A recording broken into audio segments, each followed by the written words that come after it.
Greetings, New Hammer, Middle Hammer, and Old Hammer folks alike. I am Old Grumpy Wolf, a.k.a. Late at Midnight, and welcome to the Mini Bar Podcast. I'll be serving you lots of awesome painting nerdiness, talking to other painters from around the web.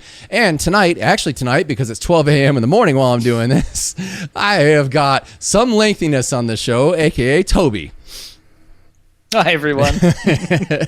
So whereabouts in the world are you, sir? I am based in Queensland, Australia. So it is 5 o'clock our time. So I apologize for the time difference. I've gotten used to European and Australian guests. I have to do it at 12 a.m. I had someone ask me, can I do it at 2 a.m.? I'm like, no, I have to sleep at some point because I'm not going to get to bed until 6 in the morning. Yeah. Thankfully, I'm trying to do this full time and make a living with, my sleep schedule is just garbage, but I prefer being asleep by like 3:30 in the morning. Oh, well, we'll make it work. And I apologize about being a little late. I was stuck on, I'm working on the old Saturn 9. I'm making a Space Wolf Saturn 9. And the tube that runs out from the back of his arm up to his shoulder pad, it took me an hour and a half to get it right. I had to repaint it 3 times. So hey, that's being late because you were painting Warhammer. Like, I'm all about that. Normally, I go to the gym on Wednesdays. I had to skip tonight because I have this thing every single time I've got a European guest on the show or out of the U.S. guest on the show on a Wednesday night. When I go to the gym, usually the last 2 machines, it always happens, the last 2 machines that I use, there are always like either a couple or like 2 gym bros on it, and they dominate it for like half an hour. And it's like, hey, how many reps you got left? Oh, bro, I don't know. We just started, man. Dude, I've got a show to do in like 45 minutes. Are you kidding me? Like, can you go use your other machine so I can knock this out and move over there? Yeah, so it's every single time I have a podcast, that happens, and I wind up like getting home 15, 20 minutes late, and I have to ask the guest, dude, can you wait 15, 20 minutes so I can have dinner? Yeah, shower, make myself presentable. Yeah, so I skipped tonight. I'll do it tomorrow. So anyway. I appreciate that. Just to dive right into the show, what got you into the hobby in miniature painting? Oh, man. So I was actually thinking about this question, and it's kind of like a 2-parter. Oh. The first time I ever saw Warhammer, I was probably about like 6, right? And I had this friend of mine who was really into Lego, and so I'd go around to his place all the time because he had all this Lego, and we would build Lego and stuff, and I just thought he was the coolest dude. He was a little bit older than I was. And then one time I went around to his house, and he had this little polystyrene bunker thing that he built and painted, and then the little metal Gazgul, with the banner and the stuff. Original one? And I remember, I remember seeing that and being like, what is that? And he kind of didn't make a big deal out of it. I was like, whoa, that's so cool. So was this back in the 90s? And then kind of, oh yeah. Okay. Like this would have been like 93, 92, something like that. Yeah, about the same time as me. Right. Yeah, and then so I saw that, I was like, whoa. But then, probably within 6 months, my family moved overseas to Papua New Guinea, and they don't have Warhammer or lots of other things, right? So I kind of it disappeared from my sphere. And folks, this is long before the days of Amazon where you get stuff worldwide. Oh, yeah. And then I moved, once I got to sort of high school age, so like 12, 13, I got shipped back to Australia because they don't have high schools over in Papua New Guinea. And I was in boarding school, and like an old primary school friend, we reconnected, and I went around to his house, and he's like, you got to see this. And his dad used to be into trains, so he had this big board with all these hills and train sets and stuff, and he's like, look. And it was the 2nd edition Warhammer 40k box. Nice. Right? And he painted all the little dudes as dark angels. When I say painted, he'd sprayed them green and then just stabbed at it with a brush. As you do when you're young. Yeah, and I was hooked. I was like, this what? And there was that little painting guide thing that came with all Citadel products back then, their little brochure. And I saw Blood Angels, and I was like, oh, Blood Angels are the coolest thing I've ever seen. And that is it, right? I just got stuck into it. Couldn't afford much, right? And didn't have any plan. We would play on the train set thing, and it would take us all day because we're dumb. So we were doing things like trying to move infantry 4 inches at a time across a 6-foot board. Oh god! Right? So it's just no one was even rolling to shoot for the first 2 hours. But you're like, can we just start it where we're closer together? Yeah, well, we didn't think of that. It was we're big armies. We're advancing across the the train lines.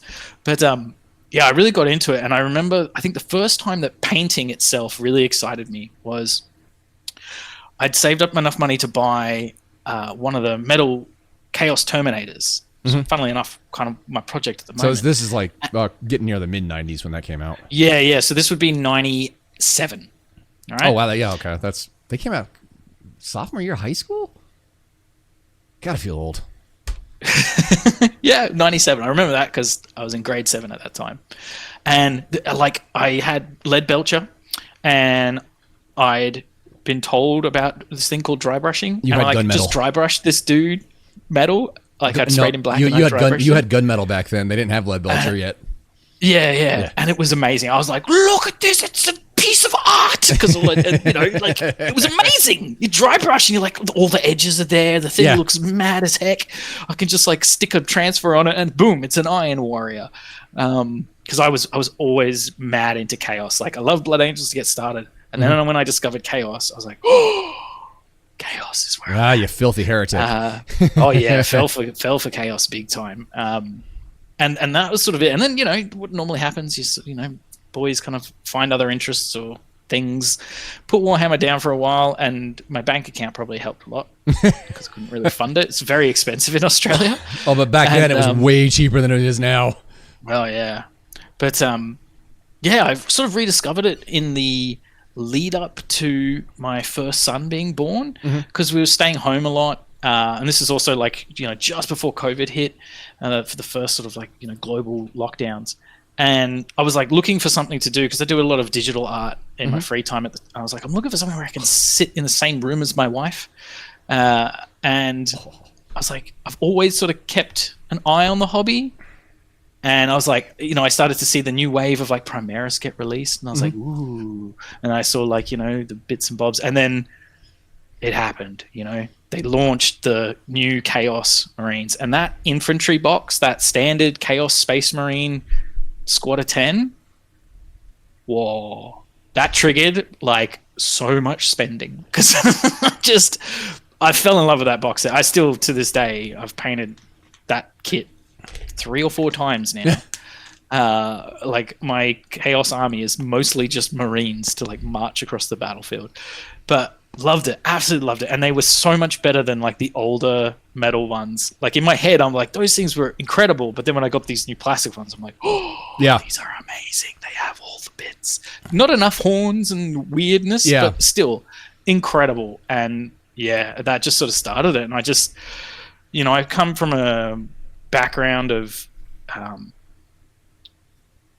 like, I don't want to say self-taught because I don't believe in the idea of a self-taught artist, but I didn't have any formal training. But I knew when I was in high school, I was like, I want to make visual art my career. And I worked really, really hard throughout uni to develop my skills as an illustrator. And before I finished university, which is college over in the US, I managed to get a job as like a junior artist in a game studio in Brisbane. But I kind of got pretty disenfranchised with that career path. It's very sort of like, it sucked the fun out of it, because it's, I learned a lot and I grew a lot as an artist, but I didn't want to do it professionally. Yeah. And we all got made redundant when COVID hit, and I was like, you know what, I'm kind of done with this, and that's cool. But I think when I then came back into Warhammer, I still had a lot of that hand-eye coordination and things like that some of the fundamentals that just help. But like, I don't know much about color theory or anything like that, but just having good hand-eye coordination and the ability to like look at something really intensely and try to mimic it and copy it, that held me in good stead. And like, just as soon as I started painting again, I was like, oh no, I'm addicted. This is amazing. This is everything I want after a full day of, like having to do work. And I can just sit here now and like, nothing matters. There's no deadlines. There's no requirements. It's just paint. And it was amazing. I'm trying to do it for a living, so I've got deadlines, and I'm really mad right now because like this week is just it's kind of gone to hell because I've spent the last 3 evenings. Well, Monday I was at paint night, and then last night I decided I made a commitment to go play Dungeons and Dragons with some friends, and I ended up spending 4.5 hours doing that instead of sitting at my desk painting. And then tonight I went out with my gal and the kids, and that was another 4 hours. Like I had fun doing that because I just like seeing my gal and her kids. But I don't have any. I have to like really plow through that Saturnine tomorrow to be able to post it tomorrow. I have at least one thing to friggin' post. Never mind, I got 2 Blood Angel RTB 15 Marine torsos knocked out. I just have to do the arms and the backpack, all of which are in base coat and black lining and cleanup. But I'm just like, when I don't have 2 images to post between episodes of the podcast, I get really pissy. So deadlines, It's funny that like doing Warhammer for the algorithm in the sense of like, you know, you're trying to do this full time, so you kind of have to have like that frequency of posting and things like that. You know, it's really hard. It's funny seeing on Instagram people bemoaning like their reach and stuff like that. I'm like, man, if you're not trying to do this for money, don't worry about it. Yeah. Like, it's fine. You know, Instagram was never designed for a hobby that takes many hours to do. Though it fits it perfectly. But it's incredible, the community there. Like, yeah, I remember, first getting back into it, and I was like, oh wow, I'll go and look on YouTube for some tutorials, and then, you know, like I hadn't never been on Instagram before, and then someone's like, oh, you should jump on Instagram. There's way more painters out there than you think there are. And I was like, oh, okay, cool. Because, you know, my view of Warhammer, the way I grew up, I was like, I thought it was really, really small. Yeah. Well, I mean, back then it was. It was very isolated and very underground. You know, finding somebody else who painted, good luck. I mean, there was in the stores, you know, like when they have gaming tables and stuff set up, there was always people gaming, but finding people who actually were in it for the painting aspect, that was hard.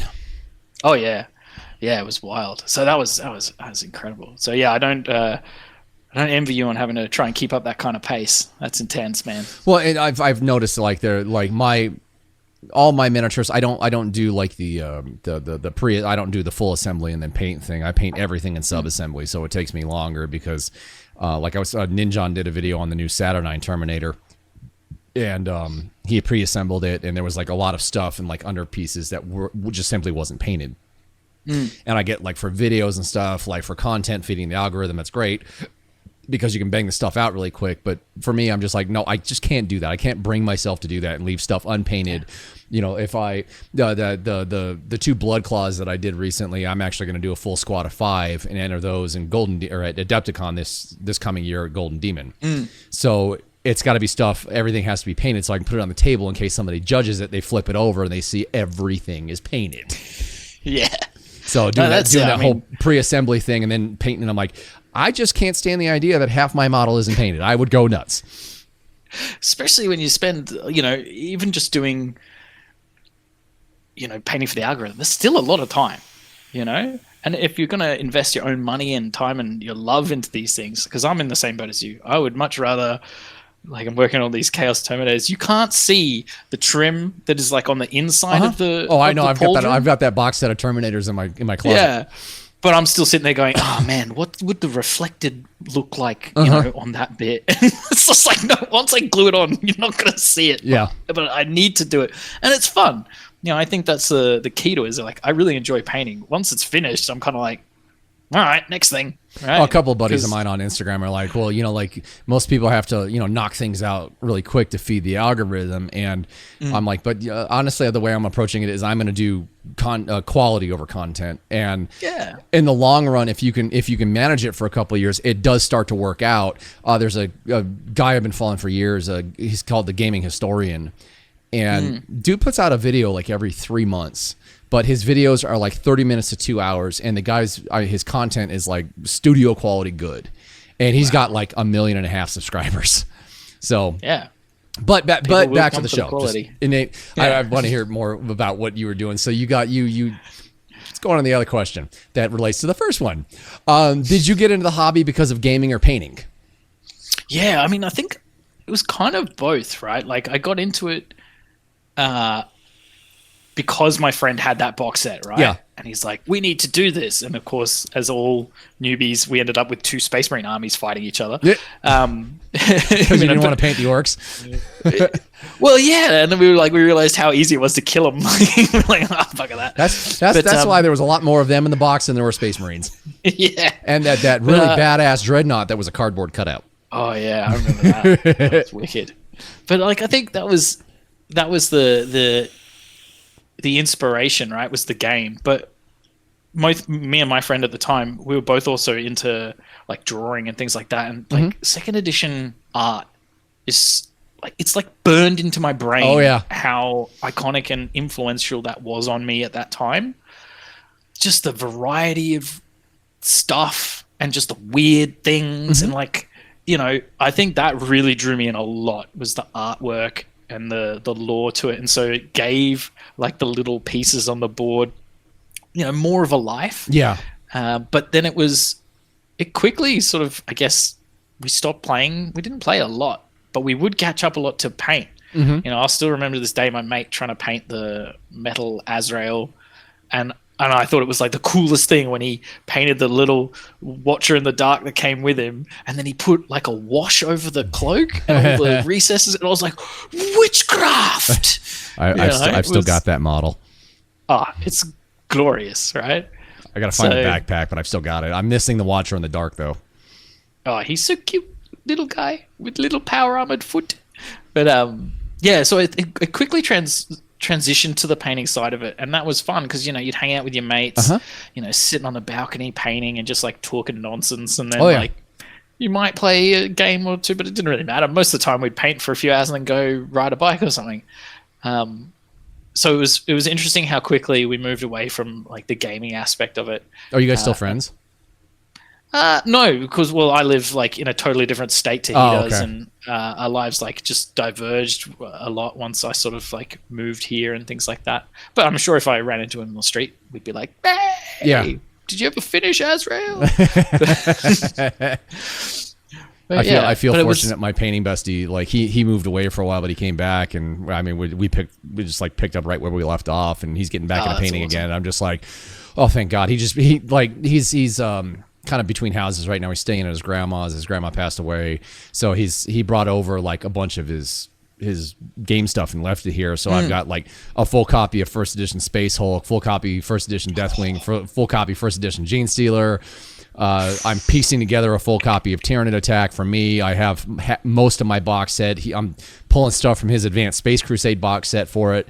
We're missing 3 Tyranids and like 2 of the Space Marine captains. We're just going to proxy the Terminators because it doesn't matter. But we've got all the Gene Stealers. We've got all the hybrids. So yeah, it's kind of nice hearing your side of the story because it mimics mine exactly from when we were kids. Yeah, I'm jealous. I'm fortunate that my son, my eldest, he's 5. He's wanting to paint, so I like have a painting buddy now. It's but yeah, it makes me realize how much the social aspect of painting matters. And I'm like, oh, maybe that's why I put these podcasts on when I'm painting, because I want to feel like I'm in the room with someone. But yeah, so it's definitely, I think the painting took over real quick, and modeling. Funnily enough, like I don't like building models now.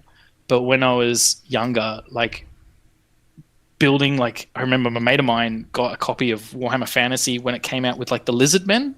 Yeah. And like it was just so much fun. It was building those little guys, it was like and the Lizard Men silly and little pickaxes and stuff. I think it was that set. Could be. I don't know. He was mad into orcs though as well. So we would have sessions at his place where he's like, "I'm gluing 8 arms to this thing." I'm like, "I love it. Just show me more," right? But yeah, so it was. I think that was and I grew up. My dad, like, you know, we would build little car sets and stuff, and I remember building a Jurassic Park Velociraptor model and just thinking, "Oh, these things are so cool." So I think model building has kind of always been like in the peripheries of my life, and then just like Warhammer, I mean, it's the best. Well, like your time out of Warhammer, did you like do what most of us do and just kind of check in on it, like what Games Workshop was doing from time to time? Oh yeah. Because again, like the artwork, like I've got, even when I wasn't painting or collecting the miniatures, you know, I was still buying copies of. I bought a copy of the Inquisitor rule book. I bought the Horus Heresy like art stuff that came out. It was like they produced a book which is a collection of all the card art. They made a card game for Horus Heresy. I have some of I think I've still got them. They were called combat cards. Yeah, I was like, what? But amazing book, just full of all the card art. I still bought that, and I bought like the 2nd edition copy of the Chaos Codex and the what's the other one? The Angels of Death, because that was an amazing codex. So yeah, because of the art, it's just so awesome, and it just kept me in touch with it. And every once in a while you go on the web store and you're like, ooh, look at the new shiny things. I will say, like, the coolest aspect in my absence and stuff like that, like seeing what they're doing, like video game and animation wise, it was so cool. Like, what was the series on Warhammer Plus, the Blood Angel series, where it's all black and white and red. Oh yeah, like I think that's literally called Angels of Death. Yeah, isn't it? seeing that, and then seeing the one that really got me recently was the Kill Lupercal series that they're bringing out. Oh yeah, and it was seeing the Warlord Titans walk. It wasn't necessarily seeing them walk. It was the attention to detail. When the Warlord Titan walks, the two little shields, like on its shoulder plates, the two little shields actually bounce when the feet hit the ground. I'm just like, oh my God. Like, seeing these things in motion, running around, shooting stuff, doing things. The one on Amazon Prime with Titus in it. Oh yeah. I forgot what it's called. Secret Level, I think it was called. Secret Level. That's it. Yeah. And just mind blown, and right, coming back to it too with the Black Library. Yeah, like that's one of my favorite you're right. aspects. Actually, I remember in my university days when Space Marine first came out. That hack and slash game, and like my poor housemates, it would be like 7 o'clock in the morning on a Saturday, and you just hear this Space Marine, some like chainsawing orcs and stuff. That game was amazing, and so like I definitely kept in touch with the hobby, more the universe and the lore, right, than necessarily the hobby. But it finally just. I don't know. I think it was just wanting to find something to do in the same room as my wife and realizing, oh yeah, have a crack at this. I remember this being fun. And going, I earn money now. We could fund this, sure. Boy, was I wrong. Oh, what prices they want for stuff now is just outrageous. I was talking paint night, talking to a couple of guys, and I had ordered it showed up that day in the mail. I'd ordered the new Logan Grimnar. But I bought them off eBay for $15 cheaper because GW released the pricing, and I'm like, $70? Are you for a plastic model that has literally $1.50 worth of polystyrene in it? This is getting a little out of hand, but because I'm a Space Wolf whore, I just plunked down for that, and I also bought an incredible model. I also bought the Wolf Priest guy, the guy in the trench coat. And he's got the really cool beard thing going on. Yeah. And I bought that's like one of the best faces I've seen. It's amazing. I managed to get my hand on the. I don't play, but I wanted them because they were trinkets. The Space Wolf dice and the new Space Wolf Codex, and that thing is absolutely gorgeous. The last Space Wolf Codex I bought was 2nd edition, like in the 90s when I was a kid. I still got it. It's on my desk.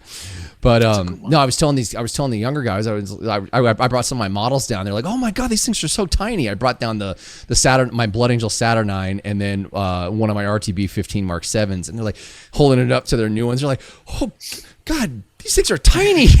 And I was like, "Yeah," and a box of 15 of those Mark 7 Marines used to cost $20.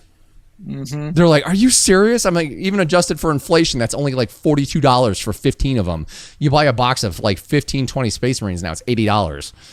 Oh yeah, and it's insane. A single model Grimnar, $70.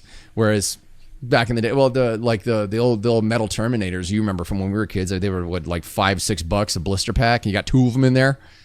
Yeah, if you bought the Rogue Trader era ones, there was 3 of them in there. Yeah, it was like $24.95 for a metal blister of just like a single figure. I still remember it always being expensive, and it was always hard to justify it. Like, you do all this time doing chores or whatever to earn your money, and then trying to explain to your mum and dad, it's like, I need to take this $70 that it's taken me 4 months and spend it all on this metal lictor. And they're like, "What is a lictor?" I'm like, "Come with me and I'll explain." And just pray to God that the one you bought wasn't miscast. Oh yeah, just like I'm painting this Chaos Terminator at the moment, and I was like, I love this guy, and then there's like all this gnarly like miscast. Yeah, I'm sure someone with better modeling skills than me could fix it, but I'm just like, nah, that's just part of the charm of the model. I'm just gonna paint it with the flashing. Blood Angel Chaplain from my bestie the other day. It was from 3rd edition and up. He's holding like a Crozius kind of forward. He's kind of a chunky model, and he's got a big power fist. And I was so stoked to get this model from him because I always wanted to paint him. And then I'm like looking at him close up, after Bestie left, and I noticed he was miscast, and not in a good way. He is miscast like to the point where I got to break out green stuff and go to work. I'm just like, goodness. Oh, damn it. I forgot how much I hated this. And there's people, like you listen to kids now. Oh, I hate scraping mold lines. It's such a pain in the butt. I know. I'll take scraping mold lines off a modern sprue any day of the week than getting a miscast metal miniature where you're just like, great, I just wasted $7. This is friggin' phenomenal. Yeah, I did a Egram Van Horseman Chaos Dragon.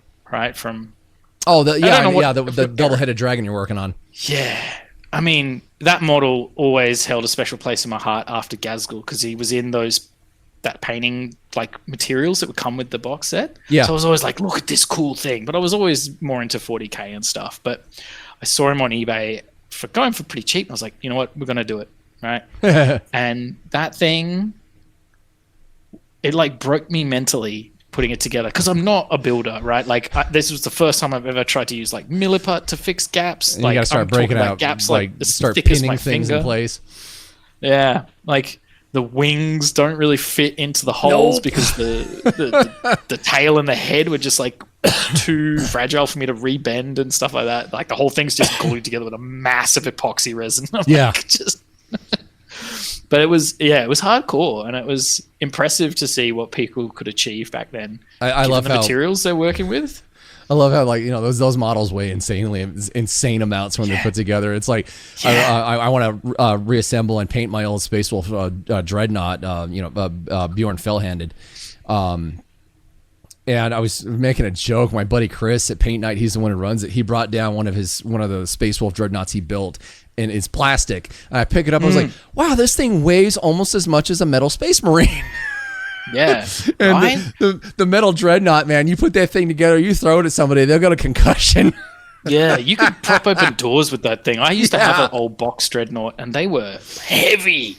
Like I was making jokes about Gazgul just being this like heavy lump of lead, especially compared with like the modern plastic orcs. But yeah, the old box Dreadnoughts, wow. Yeah. They were something to behold. Oh yeah.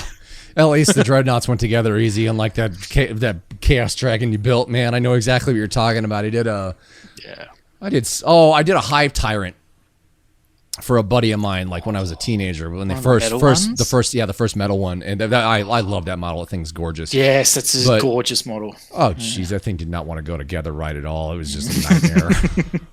Yeah, I can imagine.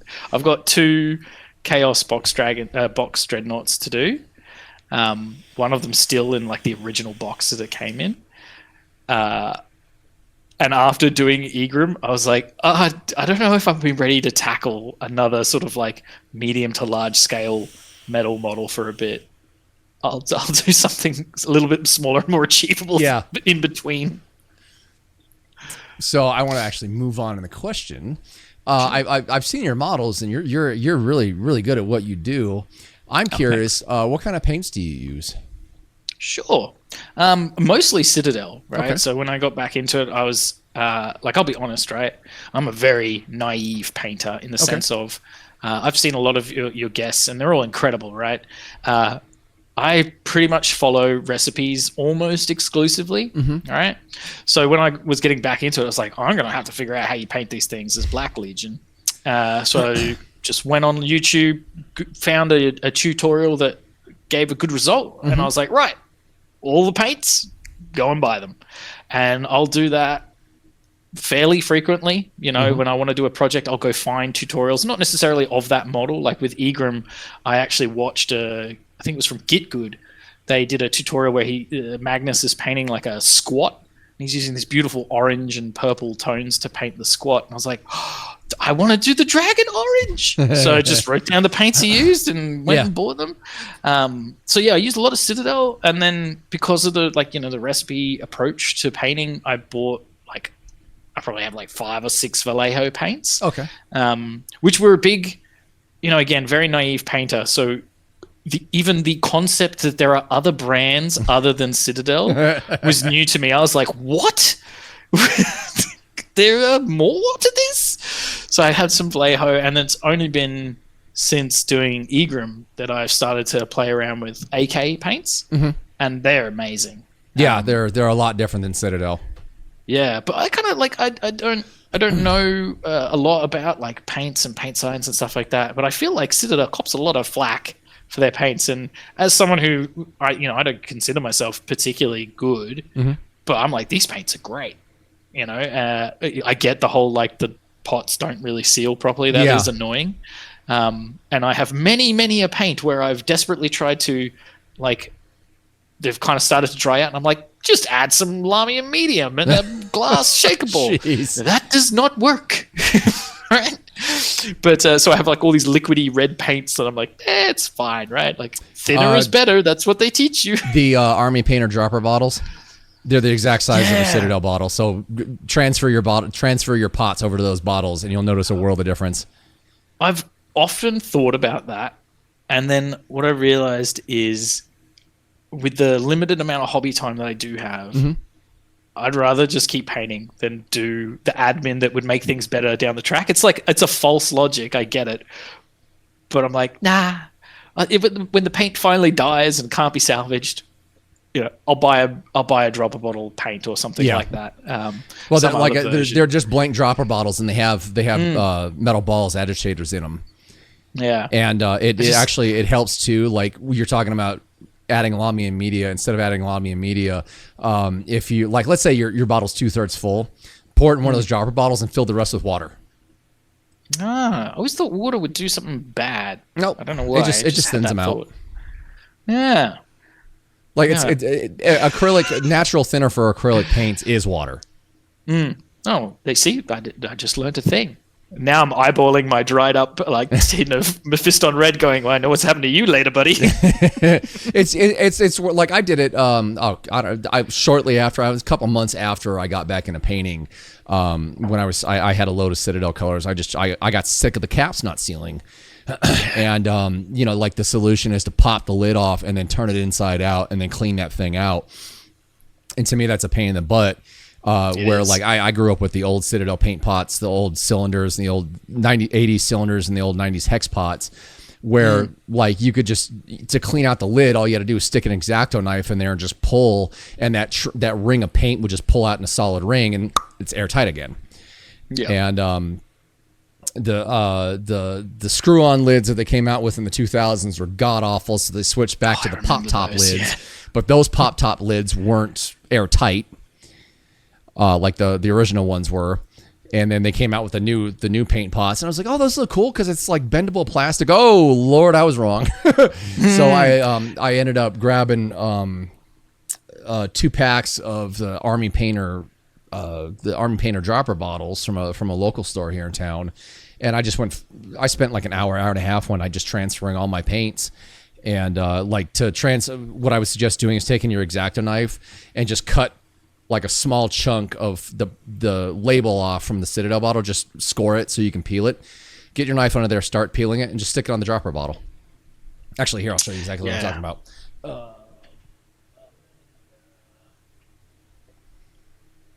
I see. That looks so professional. And it makes a world of difference. And you can add water, like as you use more of the paint, you can just add water to it to keep it thinner. And I'll just leave that there. I'll put it back later. I'm going to write that down. Hold on. So it's the Army Painter ones, is it? Yeah. You should. If you go to any local hobby store that carries a bunch of different paint brands, they'll more than likely have them. If not, you can find them on eBay or Amazon. I think the last batch of 20 I bought was off Amazon. I bought some dropper bottles early in the game. Oh, those will work fine too, whatever those are. Yeah, these were just some cheap ones from Amazon. Typical Amazon style. You get 50 of them. I'm like, I just wanted one for water so I could like put drops on my wet bath when I need them. If it's got the standard dropper nipple on it, then that'll work fine. Just convert them to those. Just worried that they don't also seal enough, but yeah. It helps save your paints because they don't dry up because the lid's gross. Yeah. God, this drives me nuts. But of course, in my logic was, it's fine. You just peel that stuff out, shove it back in the paint bottle, and it'll like become one again. Nope. That's not what happens. No, once that acrylic medium dries out and hardens, it's done. Yeah, I've just got all these chunky paints now. I've never tried it, but I've heard that is it Corax white is kind of a nightmare. Yeah, my son got a painting in the bottle. Yeah, starter set with that in it. And is that a base color or a layer color? Don't quote me on it. I'm going to guess base color, but I felt like I had to shake it a lot more than normal.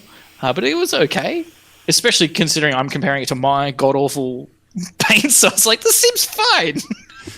It's fine. It's fine. Everything's fine. It's fine. Yeah. I'm like, you leave any paint long enough on the wet palette, it's going to be workable. That's sort of my approach. I haven't gotten out. I tried using a wet palette. I just can't do it. Yeah, I was... I learned about wet palettes early because I was, I didn't know anything about painting. So I was like, what do I need to get started? And I came across the miniature painting tutor and his account on Instagram. And he talked about how he doesn't use a wet palette. And being in Queensland, like Australia, like the paint just dries so quickly. Yeah, it's the same thing here in Vegas. Yeah, so I was like, well, I got to use a wet palette just to make it fun. I don't want to have to be loading the palette every time I want to do something and then I'm just concerned about how much I'm wasting as well. So the wet palette just kind of made sense. Yeah, out of those bottles, I mean, you're not going to waste all that much. Like my yellow, I finally just bought like maybe a month ago restock for my Aerial Yellow, whatever their bright silver is. A couple of Citadel colors that I just used because I like the color, and I had it last. I'm still. I think I finally refilled. I halfway refilled the Aerial Yellow like 3 weeks ago. Wow. And yeah, that was a year and a half of use. Oh yeah, so my Aerial Yellow is just like yellow water now. So it's just I'm like, oh, and I really love using that color for like bolters and things like that. So. Might have to replace it. Yeah, well, I undercoat all mine with white, so it goes. I don't have to get it. I don't have to lay it on really thick when I lay it down, like two thinned out coat, like really thinned out coats, and it works perfect over. I use bright ivory from a Pro Acryl, and the bright ivory is matte. So when you thin out that acrylic medium and Citadel paints and lay it over matte, it actually comes out with a mostly matte finish. Oh, delightful! Yeah, it matte versus satin finishes have two different. They have their pros and cons for each. So, but yeah, it's funny you mentioned that because I used AK paints for Egrim, and then I used their ultra matte varnish to sort of finish him. And in the photos, it looks great, but in the hand, you can definitely really notice that it's maybe too matte in places. Like skin isn't really matte like that. Yeah. But for photos, and especially with like I'm trying to learn non-metallic metal at the moment. Yeah. And that level of matte finish that I'm getting with the acrylic paints means the photos look great because I'm not catching those accidental reflections when I take a photo. But when I'm holding it in my hand, I'm like, it just looks like I've painted something yellow. Because it doesn't have that, natural sort of like reflectiveness that, the satin finish would give you. Yeah, I've been using. Let's get into the next question then. This is a new question I came up with actually from the last show. What kind of clear coat or varnish do you use to finish your minis with? Yeah, so only recently have I started using any, right? Because I'm just paint for fun, and it all just ends up in that cabinet back there. Nothing was getting varnished. I was like, it's fine. And then I started playing around with Citadel's matte and gloss finishes. The first time I actually used any of those was I painted the Metal Orc Warboss, with the chain axe, and he's like, it came out with those incredible Metal Orc knobs. And I was like, he's got to have like a big gobby mouth that's all saliva and stuff. So I was like, yeah, get the varnish in there. And I was like, whoa, it looks amazing. What have I been missing out on? So I started to use it then. And then, I was hearing a lot of good things about AK's Ultra Matte, and that was also one of those moments I was like, whoa. Is that in a rattle can, or do you have to load it through an airbrush? It's just in the shaker bottle, like a thing. I know you can get it. It's in the rattle can, but in Australia it's hard to get that stuff. AK doesn't seem to have a big presence in this country, and aerosol cans are banned from being shipped. Like you can't send them in the mail. So you have to go to a store to get them, and no one stocks it, or at least nowhere I can get to. And so paint on varnish has always been a thing, and I'm definitely going to use it more because it especially helps with taking photos for Instagram, but also now my kids are getting older. My son wants to like pick them up and touch them and things like that. And as much as I'm like, these are just toys, go ham. There's also another part of me that's like, I spent ages doing that. Don't break my baby. Right? So I'm like, maybe I should start clear coating some stuff.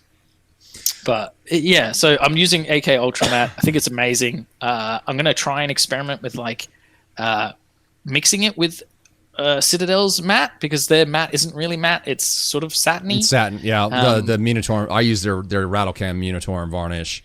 Yeah, and it's definitely a satin finish, but you can actually give it a matte finish if you hold it if you hold the mini at the very end of the spray stream. It's what I call dusting, and you just dust it and you let it dry. Go back with a big, really soft brush off what didn't stick, and it turns it into a matte finish. Amazing. I mean, I remember reading about.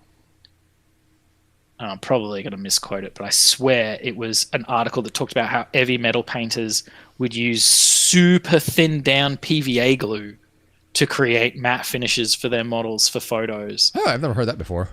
Yeah, and I was like, I am not brave enough to try that, but having messed around with enough glue, I know that's what would happen, but I'm not sticking that on a Warhammer model. Sorry.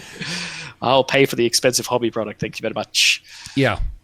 Well, the crap thing was in the 2000s, Citadel finally brought out a matte varnish in a can. And I would really like to kick whoever decided whatever matte they're going to use from whatever company they got it from, because it wasn't developed by Citadel. It was like they just found it and they're like, oh, this works, we're going to sell it. Their matte varnish in the 90s turned yellow over a period of a decade. So like almost all of my competition minis from that era are ruined. Oh, no. All of my Space Wolf army that I painted up, most of it's yellowed. So I'm a little ticked off that they did that, and I'm just praying Minotaur and varnish doesn't do that, but the Minotaur and varnish smells completely different than the matte varnish they had in the 2000s. It's like not archival quality, right? No. I used to have to do that a lot with when I was drawing. Yeah. It's like you have to buy archival ink, because otherwise nothing else will last the distance. Oh, like man. Think of all the painting you could do to redo all those pieces. The Ral Partha gloss coat that I used to use when I was a kid, that was archival quality. I've still got models from when I was a teenager that I sprayed with that gloss coat. Not a problem. Nothing. It still looks like the day I sprayed it. Yeah. Gosh, I remember the first time I ever varnished a model. I just like used a gloss varnish. I think it was like on a Space Marine. And I remember thinking, this is so cool. Look how shiny he looks now. Now you're like, what the hell was I thinking? What was I doing? But that's okay, right? Like, that's fine. I think But yeah, finishes and varnishes, I think I'm only just starting to play around with it because it's like I can appreciate how it adds to the paint job. Previously it was just like, that's the thing you do at the end if you want to play with them so you don't get your fingers. Your finger oils will eat paint. Yeah. But now I'm like, oh no, I understand now. Like, gloss varnish in the mouth looks great, especially when like cloth has got a matte varnish and skin has a satin, like all that level of finish. But at the same time, I'm like, I know this information, but because I don't, like, they just sit in a glass box, I'm not going to use that information. And I'm certainly not confident enough to try and enter any sort of like competition where someone who knows what they're doing is like looking at my model really up close. Oh, there's some pretty amazing painters like in Australia. And I feel like the amount of time that I'd have to sink in to feel like I was putting my best work forward. I don't know. Your Gosgo and Macari are really good. Oh, thanks, man. They were an act of love, man. That paint job was like, I don't even know how long it took. I do remember as I was painting it thinking, man, every time I pick this guy up, I'm seeing more skulls that I haven't painted yet. I was like, and this is coming from someone who's painted a lot of chaos. And I was like, this guy has a lot of skulls. Well, even that new Terminator you did, that thing was just awesome. There's a local competition. Go enter one of those two and see how you do. You might be pleasantly surprised. Maybe. It's not scary, but it's like one of those things where it's like, oh, you're really putting yourself out there, right? Dude, just do it. I mean, it's just trial by fire. Just go do it. Yeah, that's true. What could go wrong? Right? Yeah, somebody doesn't like you, you don't place. Oh well, or you don't get like a pin, like a commemorative pin. Oh well. You might have had a judge that just didn't like Oldhammer style, or just didn't like Oldhammer minis, and then you enter another competition, you get a judge that loves Oldhammer minis, so you wind up getting second place. Yeah. There's a lot of like, especially in the display painting space, a lot of love for things like busts and things like that, and I get it now because I'm like, oh, there's more space to play around and show off your fancy busts are so much fun and to paint. things like There's that. so much room.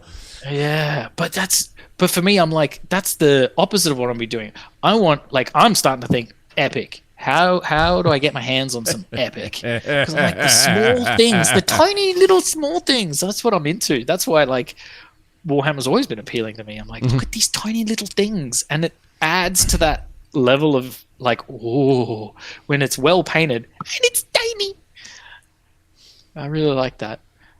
So busts have never really interested me, and also because I'm like, well, I'm trying to paint the Chaos Army of my dreams, so a bust doesn't fit into that.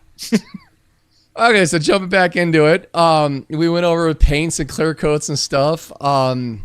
There was a new question that I came up with on the last show. As I knock things over, there's a new question I came up with on the last show. Do you paint in sub-assembly or do you paint in full assembly? I kind of do a bit of both. Like, it really depends, and it kind of, like, I try. For example, I'm working on these metal Chaos Terminators, and I had full intention of like fully sub-assembling them because I was like, I can get in all the hard-to-reach bits, and because I'm trying to learn non-metallic metal, it'll be nice to be able to like not have to work around arms and stuff, so I can just learn. But that's pretty much gone out the window because gluing them together is quite tricky. Because the weight of the pieces, you can't just like stick them on. And so I'm like holding fully painted bits, and I had a disaster with the first one when like the chain fist fell off into the epoxy resin. I was like, I had to clean it. But you're using epoxy resin on those? Yeah, it all started with Egram because I was like, I cannot find any glue that will give me the confidence that will hold these things together. Oh, so dude, on those old Terminators, how they have the peg coming off the arm? Dude, just regular super glue. That bonds like crazy. I've got enough epoxy resin left over. I was like, just keep using this. But maybe I will go back to some super glue for them. Yeah, just like old Gorilla Super Glue works perfectly for it because like with the pins sticking out that go in the holes in the arms. Once you, like dab on a good chunk of super glue on that peg and then stick the arm on. You've got complete coating inside. The recess where the peg goes in. Plus some of it leaks out onto the flat areas. And most of those old Terminators, if you try to pull them apart to repaint them, if you're not careful, you'll yank the peg right off. Yeah, that's how hard the bond is with super glue. Yeah. So I do a lot of like just painting like assembled stuff. I think the only regular sub-assembly I'll do is I'll leave the head off, right? So I can paint the head separately. But with most stuff, I'll just build it and then paint it and leave the head off. With some things like, I'll do sub-assemblies. So like Egram was like the dragon. Yeah. Then there was the wings were separate, and then the rider was separate. But I found with a lot of sub-assemblies, like it was just hard to like store it all. I have a very small hobby space. So I was like all these bits, and like they end up sort of like getting chucked in a box or something. And it was just easier to keep it all together. And I found when I was painting, it just kind of took a lot of the pressure off because I'm like, you know what? If a paintbrush can't reach it, they probably can't see it, and I'm okay with that, But definitely for some things, I'll paint them in full sub-assemblies just because it's, it's for the love of it, right? Yeah, you want to get in there and really go to town on these things. I mean, that Chaos Dragon, you kind of have to paint that in two pieces, the rider and the dragon.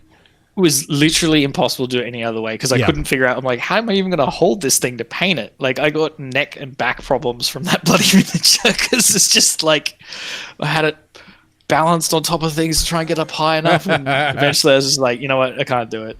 And like I have one of the bigger paint holders that Citadel released, for like dreadnoughts and stuff and tanks. You don't want to use that with a dragon. He fits in it, but it's like it's a little hollow plastic things are quite lightweight, and then this big chunk of metal on top, so the weight distribution was all off, and the amount of times that thing got knocked over, I'm just like, you got to pray that rubber. You got to pray that rubber band holds. Yeah, so just stop that. I'll just like put it on the desk and I'll just hunch over it and paint it. Well, in situations like that, a good suggestion. I can't use paint handles. I tried. It just doesn't work for me. Wear like a rubber glove. Yeah, I or a nitrile have glove. some of those. Yeah, I just end up with sweaty hands. It feels weird. Well, but you don't you can actually physically hold the model, so you don't run into the problem where you knock the dragon off. Doesn't rub you can off physically hold it, and you don't wear paint off because there's no finger oils making contact with your painted surfaces. Yeah, there's definitely lots of things I could do to improve on how I handle subassembly. For those situations, for that dragon, yeah, definitely wear a glove and hold that bad boy. Yeah. Well, even this Chaos Terminator, I managed to I painted the arm. I was like, hey, the arm looks pretty good. I was like, oh, I got to paint the inside now. I was like, easy.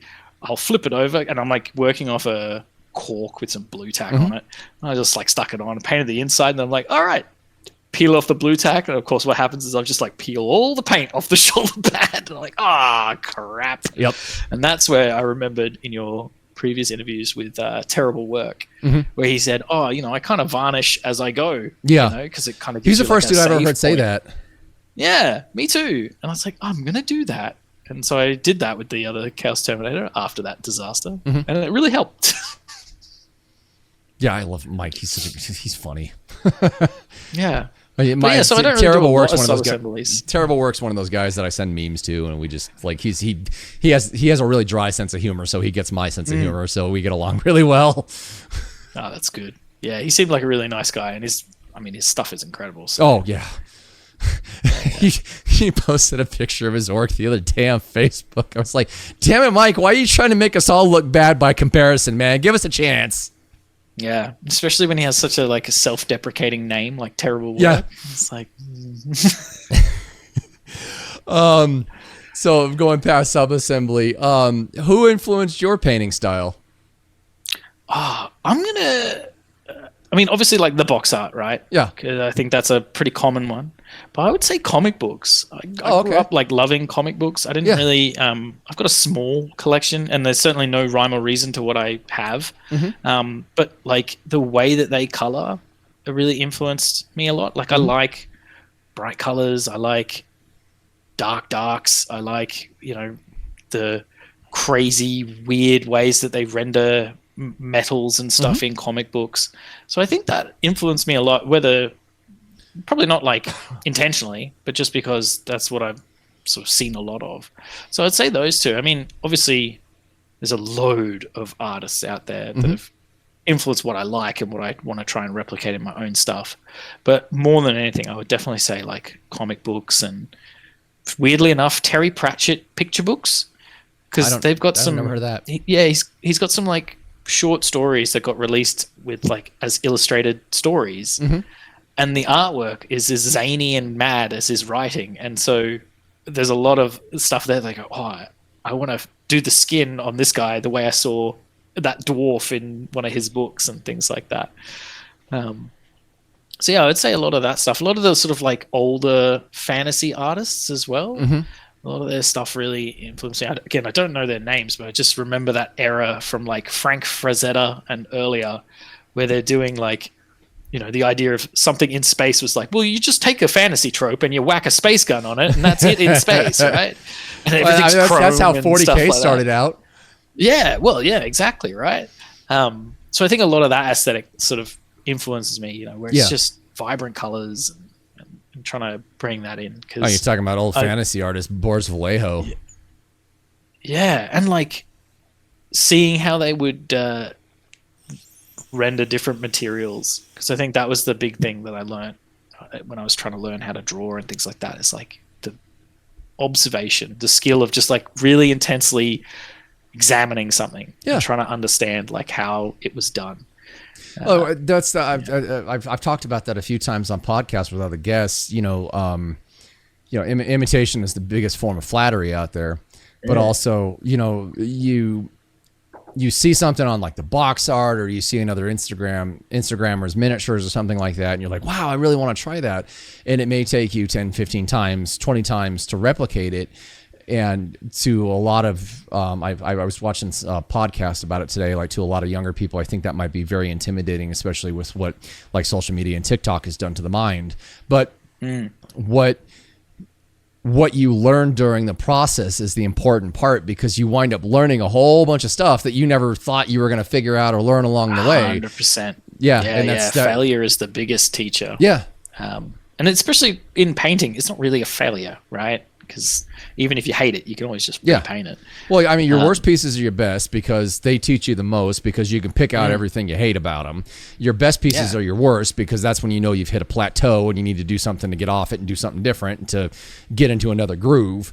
And then, crap, I had a third one. I forgot what it is. I'm sorry. You have to learn how to fail in order to win. Yeah, 100%. All right, you have to learn how to fail in order to learn how to succeed. Yeah, and be comfortable with it, I think. Like the idea that you can be good at something straight away. Like even like the guys who taught me to draw were freaks, right? Mm-hmm. Like I met them, they were 16, right, when I met them. And these two boys, who were brothers, were already in the pipeline to be employed by people like Disney, Marvel. These guys were incredibly talented, right? And I wanted to be just like them, right? And the whole thing was they said to me straight from the beginning, they're like, we didn't pick up a pencil and just be good at drawing. Nope. Like we may, compared to some of our peers, we're probably better than they were first time, but compared to where we are now, that was trash. Yeah. And it's, it's the same thing with painting. Like some people, they show you your first miniature and you're like, get out of here. That's amazing. Right? But where they're going to be in 10 years time, if they keep at it, is incredible. Right. Yeah. And I feel like that's, you have to go through that and go through the suck so that you can enjoy it. And I think it's the miniature painting tutor who sort of distilled that feeling really eloquently when he said, you've got to love painting, not the end result. Yeah. Because if you love painting, then all these mistakes and fears that you have, they won't matter because you're learning. Yep. Like you said, like you're learning from this. And if all you want is the end result, you're like, you're going to get frustrated pretty easily. Yeah. Especially if you're comparing yourself to something like heavy metal or things like that. Well, there's a big thing incredible. Like, unfortunately, like where Western society, where our society has gotten to is that, like the social media has absolutely ruined people's ability to like go through the suck phase. Because all you see on social media being posted is the highlights of somebody's life. You don't see the struggle. You don't see the screw ups. You don't see the pile of miniatures we don't discuss, or like, like the trials and tribulations. No matter what your art form or skill form is, everybody who gets good at something has a pile of failure. And you don't see that very often. Actually, my painting bestie, I think I might start doing this. My painting bestie was like, dude, like you've got so many of your old figures, you should actually just start posting them and be like, hey, I did this in like 1996. I was a freshman in high school. Or like, I've got, sitting in my case next to me, I've got all 3 Ragnar black mains I've ever painted up. And the first one I did in 8th grade, the second one I did sophomore year of high school, and the third one I did junior year of high school. And I've got a 4th one in bare metal sitting in my drawer of to do, and I'll paint him up eventually. And when I get him done, I want to do like a feature where I do show all 4 of them, but also I want to dig out some of my old stuff. Well, the closest thing to that was last year for Darren Latham's Glow Up Challenge. I did that Lemon Russ, and I still had mine from when I was like 15 years old. So I was able to like take him out, pose him and the wolves in the same way, and then take the same 360 photos that I did with the modern miniature. And just to show that suck period. But I mean, at the time, that was like some of the best work I could do. Oh yeah. And if you pay attention to what you're doing and really, really enjoy it, you will grow and you'll get better. But there was like, God, 6 or 7, 8 years ago in the car scene for what I do with my business that I'm trying to sell. There was a guy who went into one of the 240SX, what you guys call the 180SX and Sylvia over there, one of the S chassis groups, and he's going on about like these 2 guys that are like big names that like I they ran my parts, and like they helped give me exposure because of they love my stuff and their media reach. But they're just both great guys. And he's going off of like how they're a cancer on the scene. These guys suck, blah, blah, blah, blah, blah. Oh my God. And I'm like, I wrote a response. It was a small novel, but it's like basically the gist of it was like, you're spending all this time writing about how much you hate these two guys on social media. You're complaining about them. It probably took you 20 minutes to write this post. You could have spent that 20 minutes doing something else, getting better at something else, working on your car, going out, whatever you're doing with your car, drifting, whatever you're doing.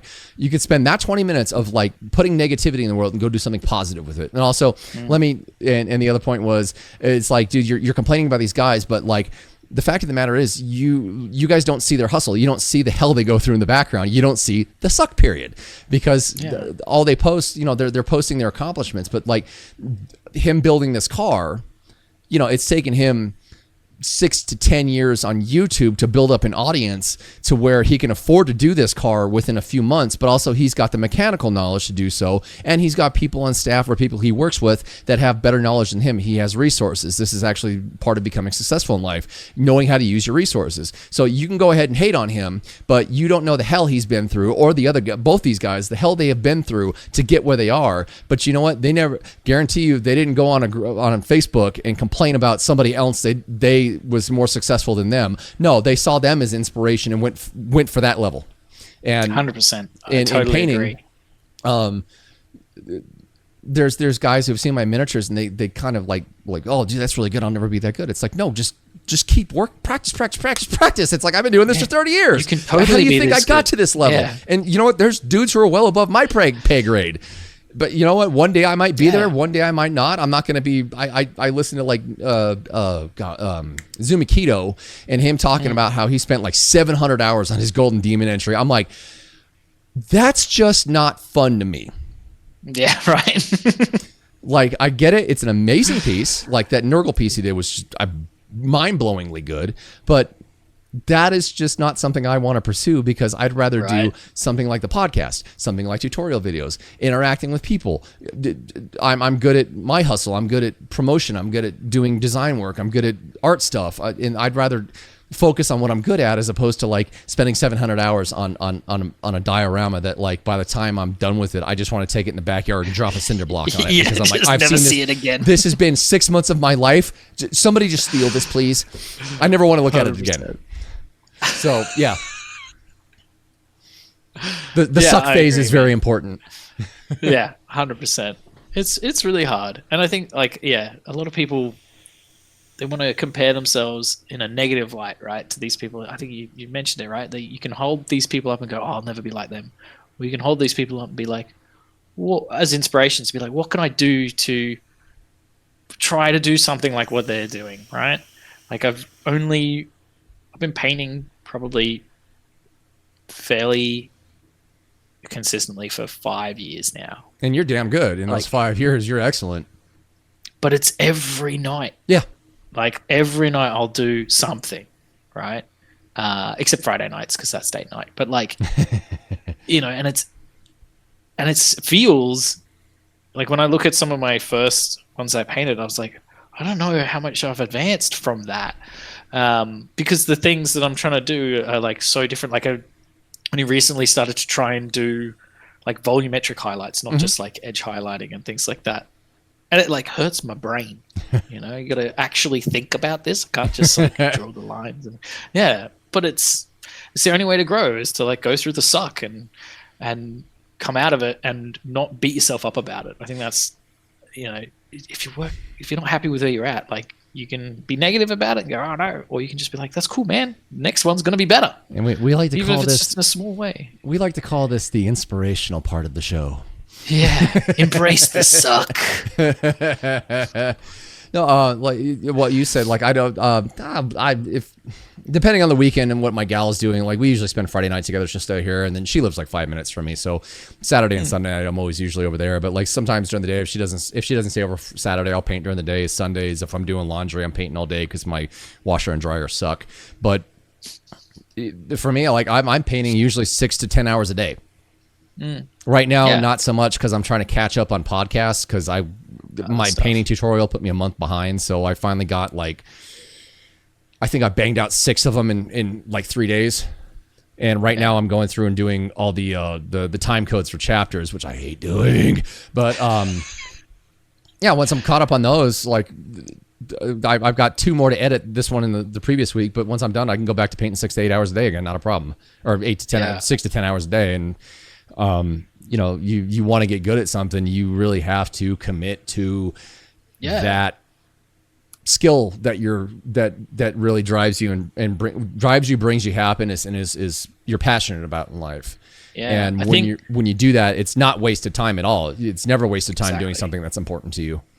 Yeah, there's definitely, from my journey of trying to become a professional artist without a formal art background, and then how that journey kind of then influenced my professional career, and then like even things like painting Warhammer. But like obsession gets a bad rap.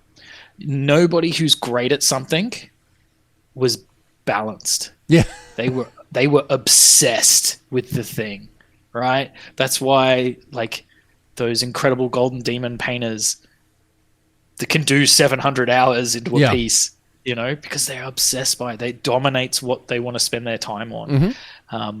And it's okay if you don't want to do that, you know, but just don't feel bad if your results don't look the same, you know, because like, I wouldn't want to spend 700 hours on a piece. I would go insane and my wife would divorce me. Well, my Ulrich Slayer, he took me about a month and I learned a whole bunch of stuff painting him.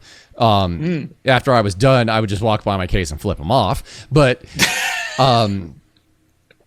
I painted him for Firstborn Space Marines group on Facebook for their Firstborn Space Marine painting competition. And because I did some freelance work for them, I was automatically excluded from any kind of placing or anything like that because it could be viewed as favoritism. So it kind of sucked, but I ended up taking them to LVO. Just like I asked a couple of people or close friends of mine on Instagram, I'm like, hey, what model should I take to LVO? And the thing, it was Ulrich Slayer or my Olden Demon Terminator on the screen there. And I opted to take Ulrich Slayer because I didn't think he got the attention he deserved. So I took him and walked away with a bronze. I was like, I was like, but it's like, oh, okay, you know, maybe a month is where I draw the line now. Yeah, it's a sweet spot. Yeah.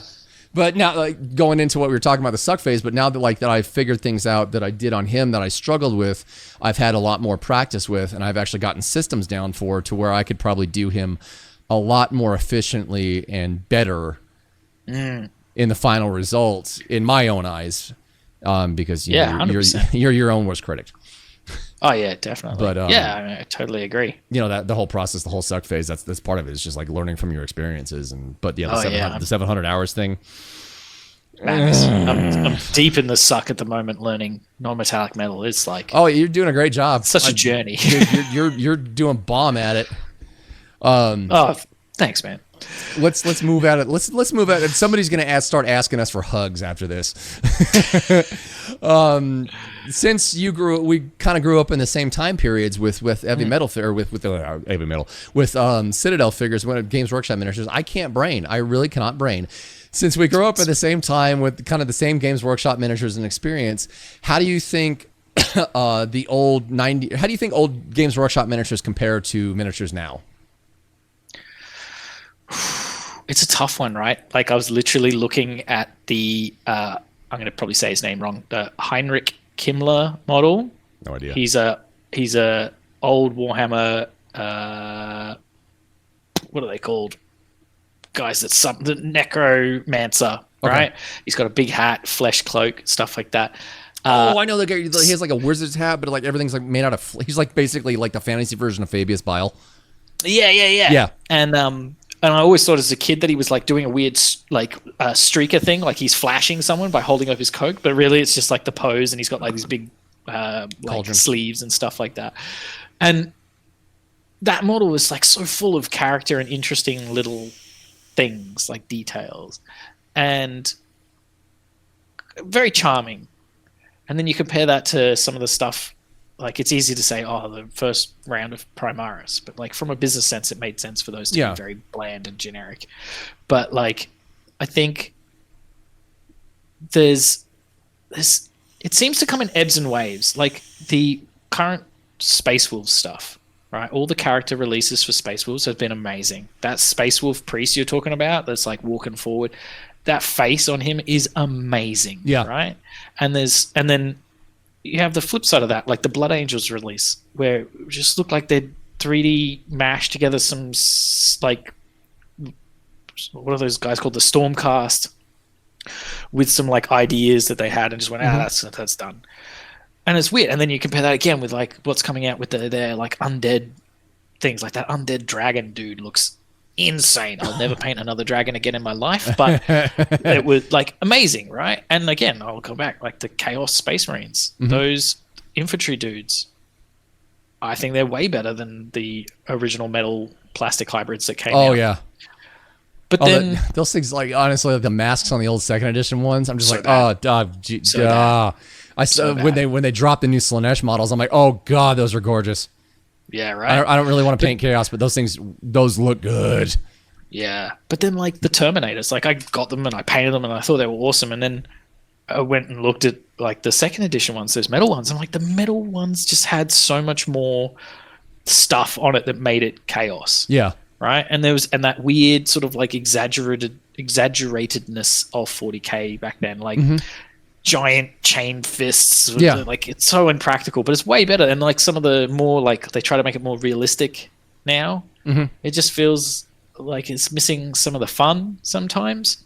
So it's hard. But then as a painter, painting older Warhammer is a very different experience. Like you have to be a better builder because you're going to be dealing with bad casting and like even just cleaning the model of mold lines is harder because it's metal. It's you have surface errors and stuff, impurities in the metal that didn't stick. Yeah, right. And it's weird. Like you think, this is a smooth surface. You start painting it, you realize like there's a hole in the middle or something.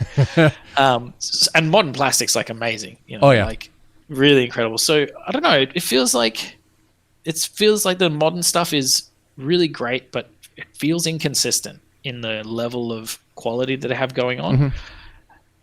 But then the Oldhammer stuff, maybe it was just like that time period or the materials they were using or whatever, but it just felt like there was definitely more character. I'm not saying that it weren't bad things from back then. Like, oh no, there was some really, really bad things. Really interesting choices, we'll say. Yeah. But you know, I kind of love it all. Like for me, I just love Warhammer. Yeah. Right? And I know that's a very narrow view of the miniature world and wargaming in general and stuff like that. And I'm fine with that because I am your generic white boy, right? I probably look like every other Warhammer person, right? White boy with beard. Middle age. Right? I'm right there with you. Like Warhammer is the biggest. I'm sure I'll get flamed by somebody saying no. It is the biggest war game brand known worldwide. Period. Especially Warhammer 40,000.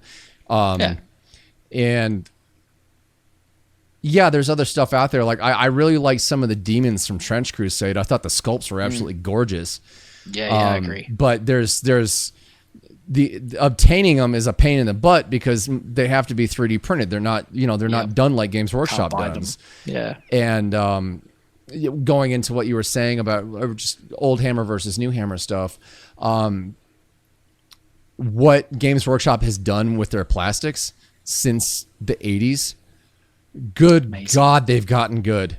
Like they're on the level of like metal miniatures, like the cleanliness of the detail that we used to get, especially like in second edition stuff that was sculpted by Jess Goodwin. They've figured out how to get rid of that god awful detail bleed they used to have. Like it was always on the side, it was always on the legs. Well, it was always like on the legs, like the knee pads or something like that. Basically, where the molds met, you would have detail bleed, where like the detail kind of round off and then just kind of go straight back, and then like something else would start. Whereas on metal models, you never had that. Models. On metal models, you never had that because it was a rubberized mold. But the whole point is they've figured out ways with like 3D mold simulation to actually eliminate that now. And what we're getting now is like quality of models is just astronomically cool. But amazing! There is definitely I'm building some plastic orc boys, right? The first kit that came out, and then they brought out those newer boys and. Like I'm building with my son, so we're not like messing around. Are you talking about the set from like the 2000s that just survived all the way up until recently? I don't know if the boxes are not there, but yeah, the original like plastic Orc boys that they came out with. They were all like looked like they got their booties sticking out. And stuff. They're all squatty. Yeah, and so we're just like hacking them off the sprue and gluing these things together, right? Like these aren't fancy pieces, and there's some real gnarly like chunky damage from the sprues and stuff, and then something like Fabius Bile that I painted, and that. I'm going to say it wrong, but the Chirurgeon, like the backpack he has with all the spider-like fingers, like that stuff is so thin and fine. Yeah. And I was able to just like go, just cut that off the sprue. And I was like, that is amazing. And I was like, there's no way I'll be able to clean this. I didn't really have to do any cleaning. Yeah. Absolutely amazing, right? And it's just like so exciting to be able to have these insanely detailed models and I love the upscale that Primaris sort of like introduced, because everything being just that little bit bigger makes it like easier to paint and a bit more like fun to display as well, because they're not super duper tiny, even though I'm really into that. So I think the modern Warhammer's like just amazing, incredible. I love it, and there's so much good stuff going on. And I think there's probably just like a lot of focus on the bad stuff. Every time I paint Primaris, like the few Primaris Marines I do, like I've got a Kit Bash Space Wolf that I'm doing from requests of people, and then I've got an Ultramarine that I'm painting up for my local Warhammer store owner. Every time I sit down and paint a Primaris, I'm like, God, these things are so huge. Because I'm so used to painting the second edition stuff. It's like, God, these guys are big. Yeah, is this a Gundam? Like, right? Yeah, pretty much. Well, you talk about. I'll send you a picture. You want to talk about scale creep and like where it's gotten to? I'll take a picture of one of the RTB-15 Mark 7 standing next to that Lamardis, and I would love to see that. Oh, dude, it like Lamardis just dwarfs him. I really want to get my hands on some of those Rogue Trader Chaos Marines, like where everything was kind of like biomechanical. Oh yeah.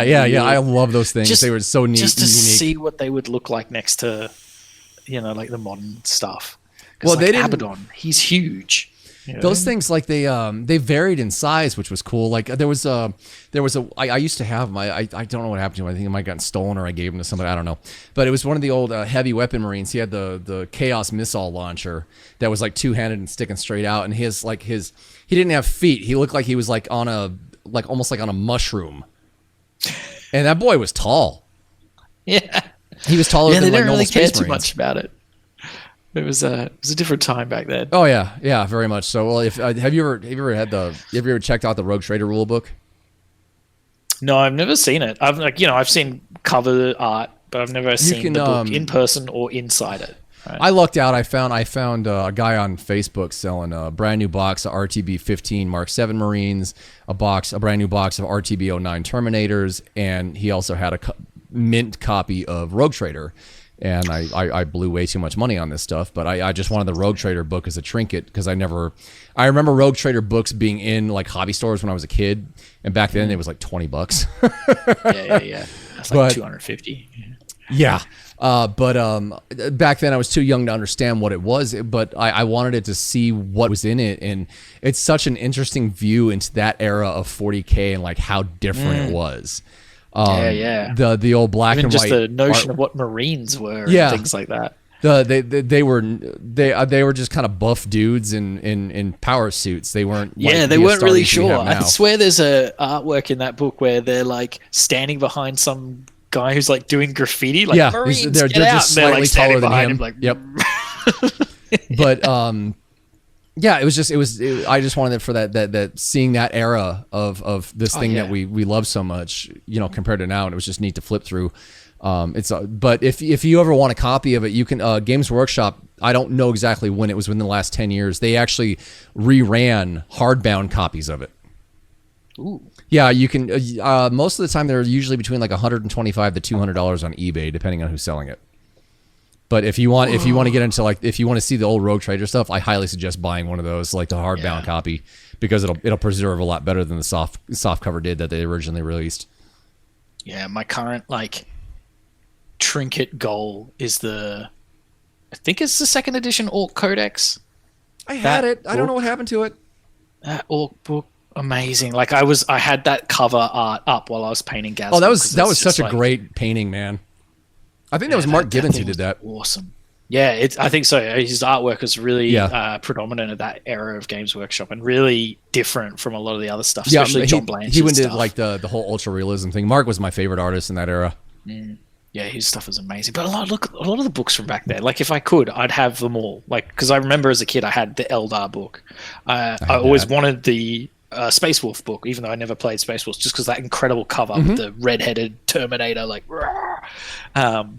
you know, that's why I've got the Chaos book and the Angels of Death book, because they're just amazing, right? Oh, that guy right there. Yeah, amazing, right? That Angels of Death book was just, I poured over it as a kid. I remember it was just like everything from like the plasma weapons to learning about like chain swords. So good. I love how this episode is just turning into like two old guys bantering about the classic days of Warhammer 40K. Yeah. Remember back in your day? New Hammer kids are going to see this and like, downvote, never want to watch it again. Hey, I love the New Hammer kids. Don't get me you wrong, will be kids. like this one day too if you stay in it for 30 years. Yeah. As I am. No, as you are, I once was. As I am, you soon will be.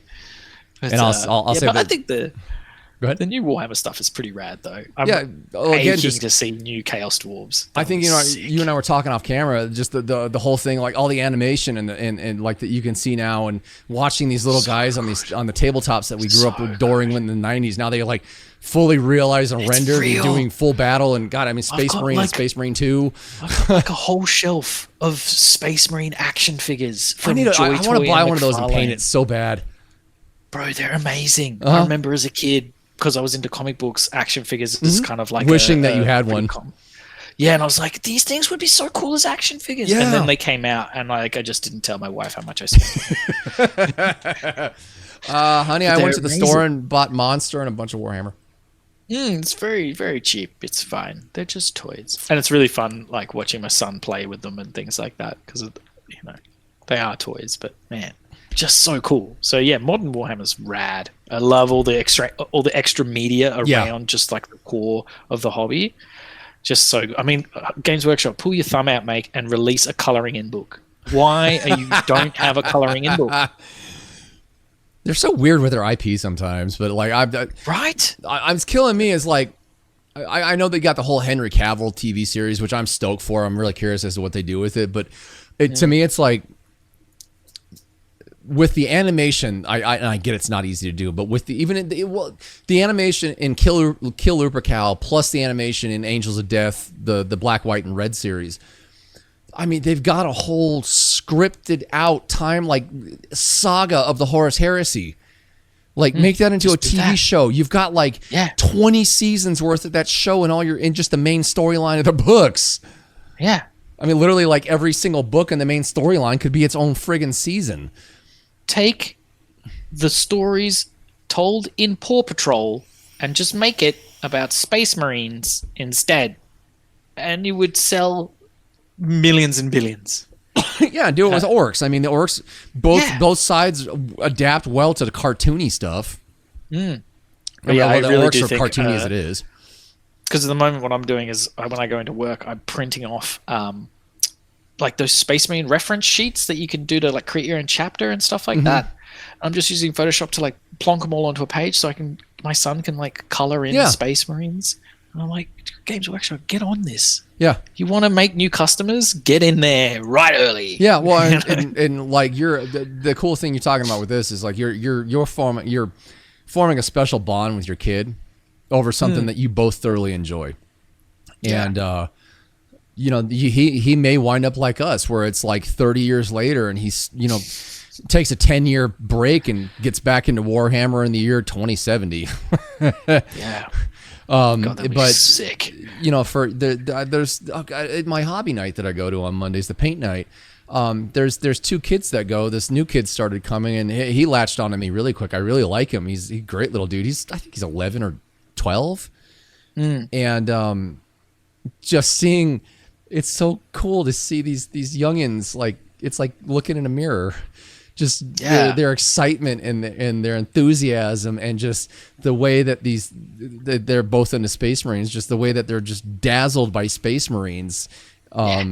It's like GW, you gotta do something for that younger age group because 100%. Yeah. I get it. Make the whole build, thing is like you find a way to get into the kids market and you do a good job with it, and God, you make so much money.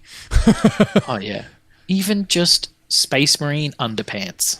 Dude, I want Space Marine underpants. Right. But like, my Dorky Dory lanyard for my business that I've had I made a set of lanyards, like 300 of them, back in I think 2013 or 14. It's finally starting to wear out, so I was like, I'm gonna go find myself a Space Wolf lanyard. Guess what? It doesn't exist. Yeah, just insane.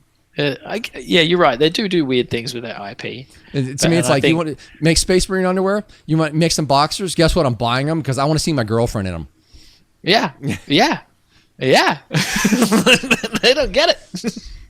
But it is right, and it's so exciting to see my son doing it because he's quite young.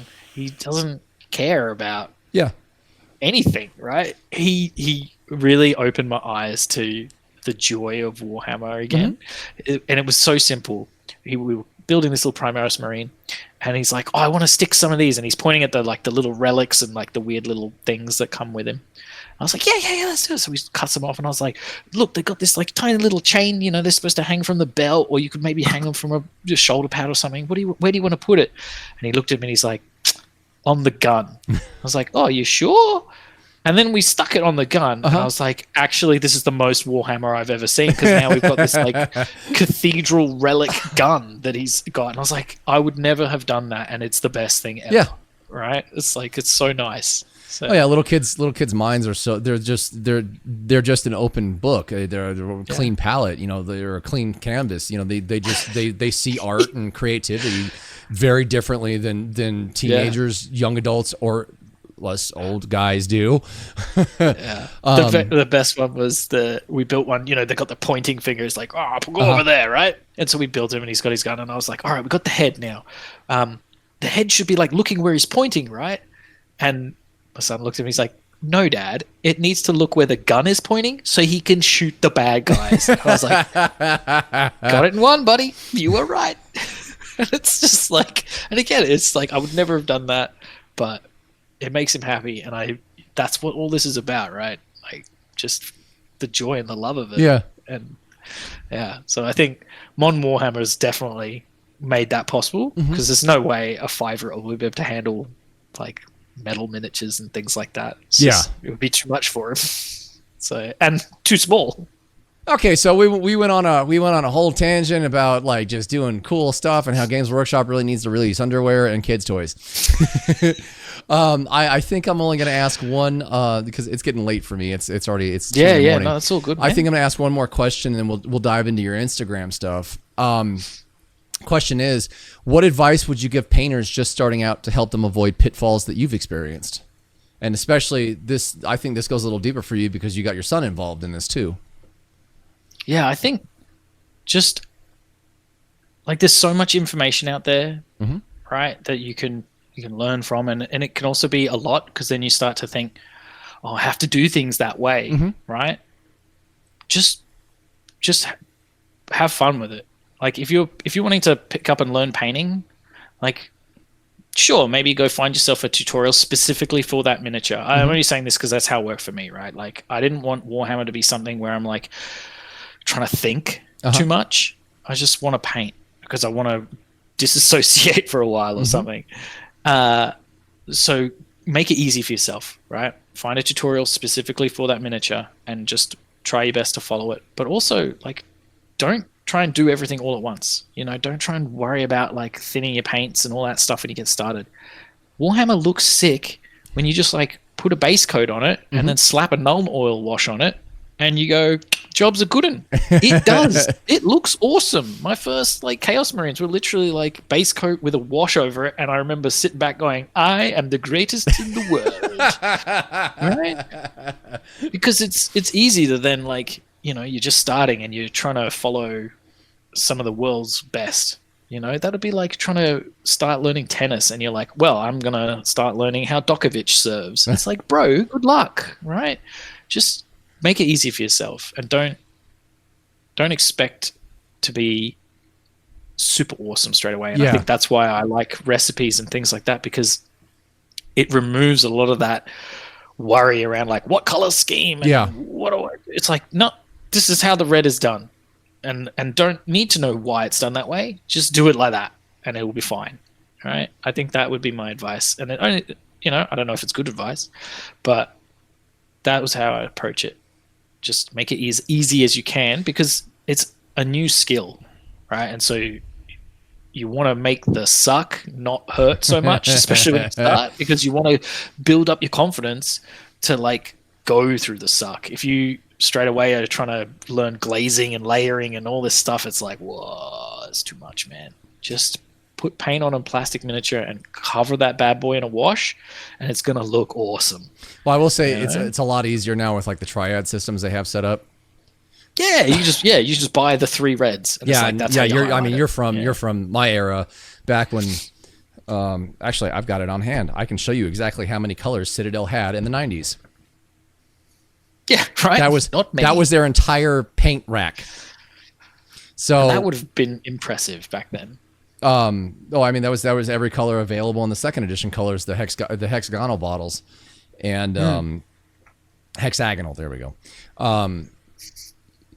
Back then, you know, you had to mix your paints, and I still like to mix my paints. That's just how I paint. But there's sometimes also too where I like to keep it consistent, and I like to have 3 specific colors that I mix between, so that way every Blood Angel is the same, every Space Wolf's the same, everything. You know, and I develop my own systems. But with what you were saying, you know, now you can.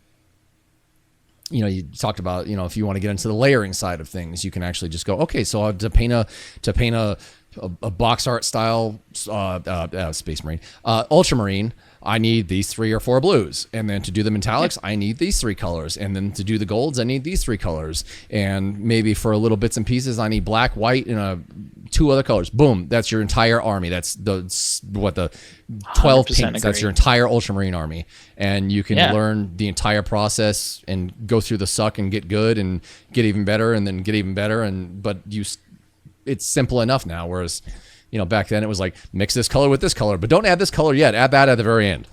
Yeah. I still avoid as much as possible mixing paints, because again, it's that whole, now I have to think. You know, I really do like to keep things as simple as I can, because it's more fun that way for me. You know, I love searching for tutorials and just being like, it just gives me that confidence to go, cool, I'm going to start this thing. You know, like I was looking down the barrel of that Egram Van Horseman after it was built. And I was just thinking to myself, oh my God, how am I going to do this?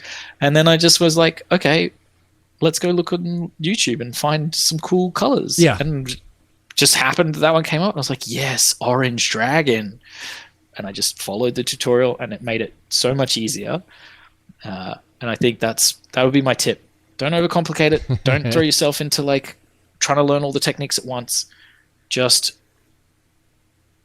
figure out how to do a nice base coat and slap a wash on it, and go from there, right? And you will be surprised how many people will pick that thing up and go, "Damn, that looks cool." You know? You don't have to be like Angel Giraldez or Terrible Work to have people think your stuff is awesome.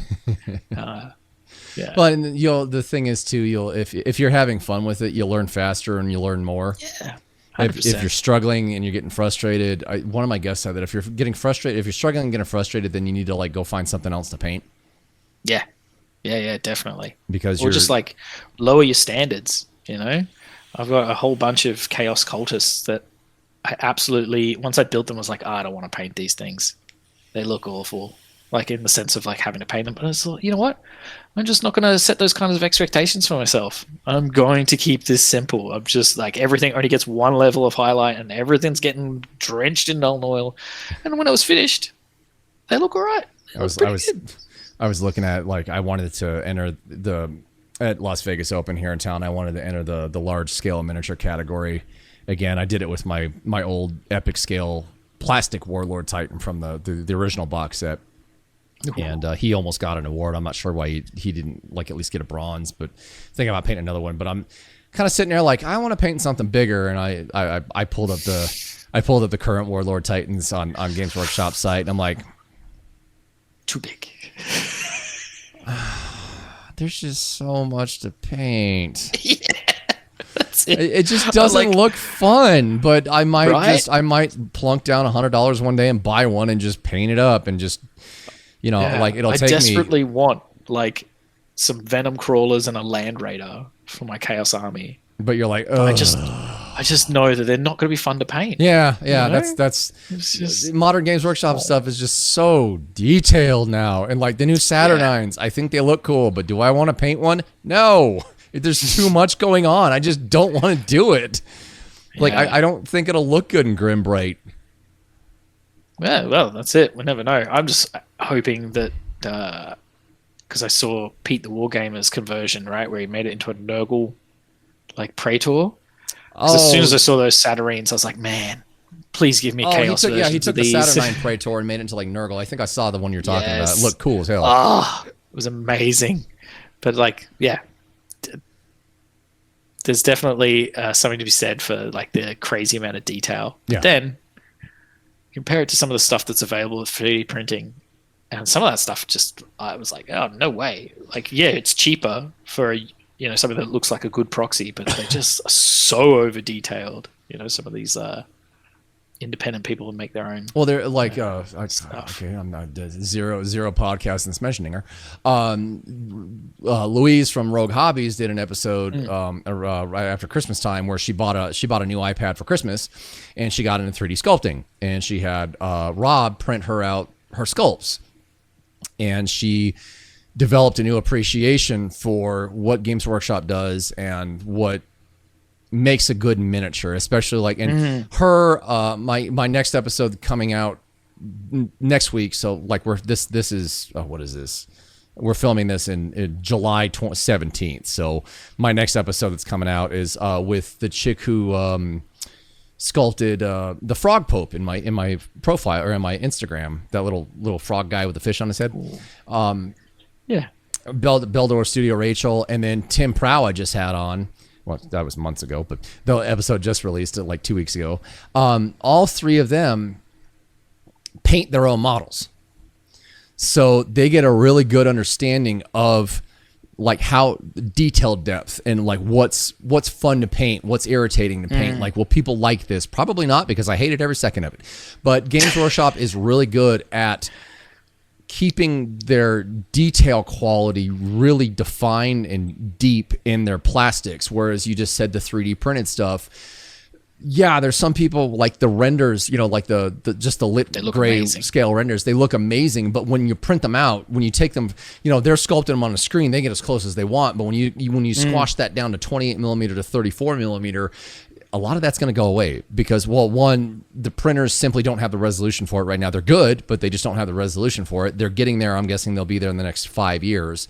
But two, how deep in is that detail going to sit in that 3D printed model? If it's just real light on the surface, it's probably going to get glossed over, and your grand idea of this detail is just gone. I mean, there's times where I just like scrape off the stupid rivets on the modern Primaris models because they're too damn small. Yep. But definitely accidentally shaved some stuff off. Accidentally, purposely, yeah. Now, just with 3D prints, some of them look great, but it's like you're just trying to cram too much detail into too small of a space. Take an example from Games Workshop, or paint your own model. So you can see what it's like. Yeah. I like that philosophy. Yeah, definitely. Like, paint your own stuff. Like, even if you've never painted, like, start painting your own stuff, and that will make you a better sculptor. 100%. Yep. Okay, so with all that said, let's jump into your Instagram. I just pull up my notepad file so I know where to set my time marker for chapters. Instagram feed. Okay, there we go. Okay, so we got your Instagram feed. Let me pull up my interact window. Instagram. There we go. Okay, so because let me actually scroll down because this browser kind of sucks for this. Come on. Load more. Would you work? Thank you. Keep going. There's your kiddo. Keep going. Yeah. That old Dave Chappelle picture. So much trim in my life, man. Right. I know people like to bemoan it when they paint chaos, but I'm all about it. I want you to talk about your Gosgold. Gosgold, there we go. Oh. Yeah. I think this Gosgol and Makari turned out absolutely amazing. I love what you did with the banner pole. That is just super cool. And you got, I'm guessing that you photocopied old banners. Yeah. Like, if someone asked me, they're like, "Oh, did you hand paint those?" I was like, "Good Lord, no!" Like, well, people don't realize back in the day, back in the '90s, they would actually draw the banners bigger, paint them, and then have them photocopied smaller. Oh, well, you used to be able to get them in the codex. The Orc Codex had them all. Like, you, if you wanted to, you could deface your codex. And I did that with my painting guides. Yeah, look, I love this. Like I said, this miniature has a special place in my heart because it's literally the first Warhammer I ever saw. And I really wanted to bring him to life. And when I paint, I always try and do something new, right? Mm-hmm. Like, it can be small, it can be big. And with this guy, I was like, I'm going to paint a green skin with a brown color as the base coat. Mm-hmm. So I used like Rhinox hide to base coat his skin, and then that turned out to be an amazing decision because it made the skin, especially on his face, look really realistic compared to how I do a lot of my other orcs, which are quite bright green, more in that sort of modern heavy metal style. But this guy was so much fun to paint, even though he is just riddled with skulls. Oh yeah, there's so many skulls on this guy, but he was a blast. And then, you know, there's some minor conversion work on it, like with the banner pole. I loved putting all the skulls. I was looking at that Mark Gibbons painting when I was doing it, and there's like Gazgul's banner pole has like all these trophies and cool stuff on it. So I slapped them on, and I put a bullet chain onto his shooter. Hold on. You got to admit, like, one of the best things in the world Games Workshop's ever released is that box of plastic skulls. Oh yeah, definitely. That was worth every single penny. Every penny. I'm still working through my first box. Yeah, but they're just like amazing. Even with Oldhammer stuff, where the scale you'd think would be weird, they still look great. Yeah, it's not all that different. It really isn't. Yeah. But I loved painting this guy, and it was a lot of fun, like trying to paint those tiny glyphs on his sword. And this paint job probably represents like a culmination of like where I was at that time. It was when I finished it, I sat back and was like, "Damn, that's like the best one I've done." So do you have any idea how much time you took on him? It's really hard. A long time. I think it's hard because I paint in fits and bursts. Like, you know, sometimes it's just an hour, sometimes it's like multiple hours. But I'd say it's easily like 50, 60 hours probably. Okay. Again, hard to say, but yeah, I spent a long time on him. Yeah. It was a joy the whole way through it. Like, it was so fun. Although there was definitely times where I was like, I'm done. And then I'd look and be like, oh, look, more skulls that I missed. Crap. Yeah. But I really wanted to pay homage to the original paint job without replicating it. Like, I spent a lot of time, because of my approach to painting, right? I would just find references of the same model, because I'm not a smart man. Let the better painters tell me what I should do. Yeah. And I didn't want to do it exactly the same as the retro style. Like, they would have probably gone with like bright red horns or something like that. So I wanted to try and be a little bit different and do it my own way. And also, like, I just learned how to paint horns like that. So I was like, I want to do it again. And it was so much fun. And it was, like, absolutely loved painting him. When he was finished, I was like, I want to do another one. So I'm not sure if, just for history reference, I'm not sure if you watched it or not, but I think that McVeigh did the original. And a lot of people have this mixed up. So you remember all that old second edition box art that we adore, like all the early second edition stuff, all the Ultramarines, the original Ultramarines, the Dark Angel, Space Wolves, Blood Angels, the second edition box set. You know who painted all that? Who? Tim Prow. No, really? That was not Mike McVeigh. Oh yeah, I remember in your interview. Yeah, he's like, I cranked out most of that stuff. Yep. And unfortunately, like a lot of the Oldhammer world thinks all that stuff was done by Mike McVeigh. No, he was doing like 8 miniatures a month. Prow was doing like 30. Yeah. Wow. So yeah, McVeigh did. I believe he did the original Gosgol Thraka. Yeah, but I showed the original Gosgol to my gal because she's only seen the new one. You know, the monster. Oh yeah, with the big. She's like, he's so tiny. He's so tiny.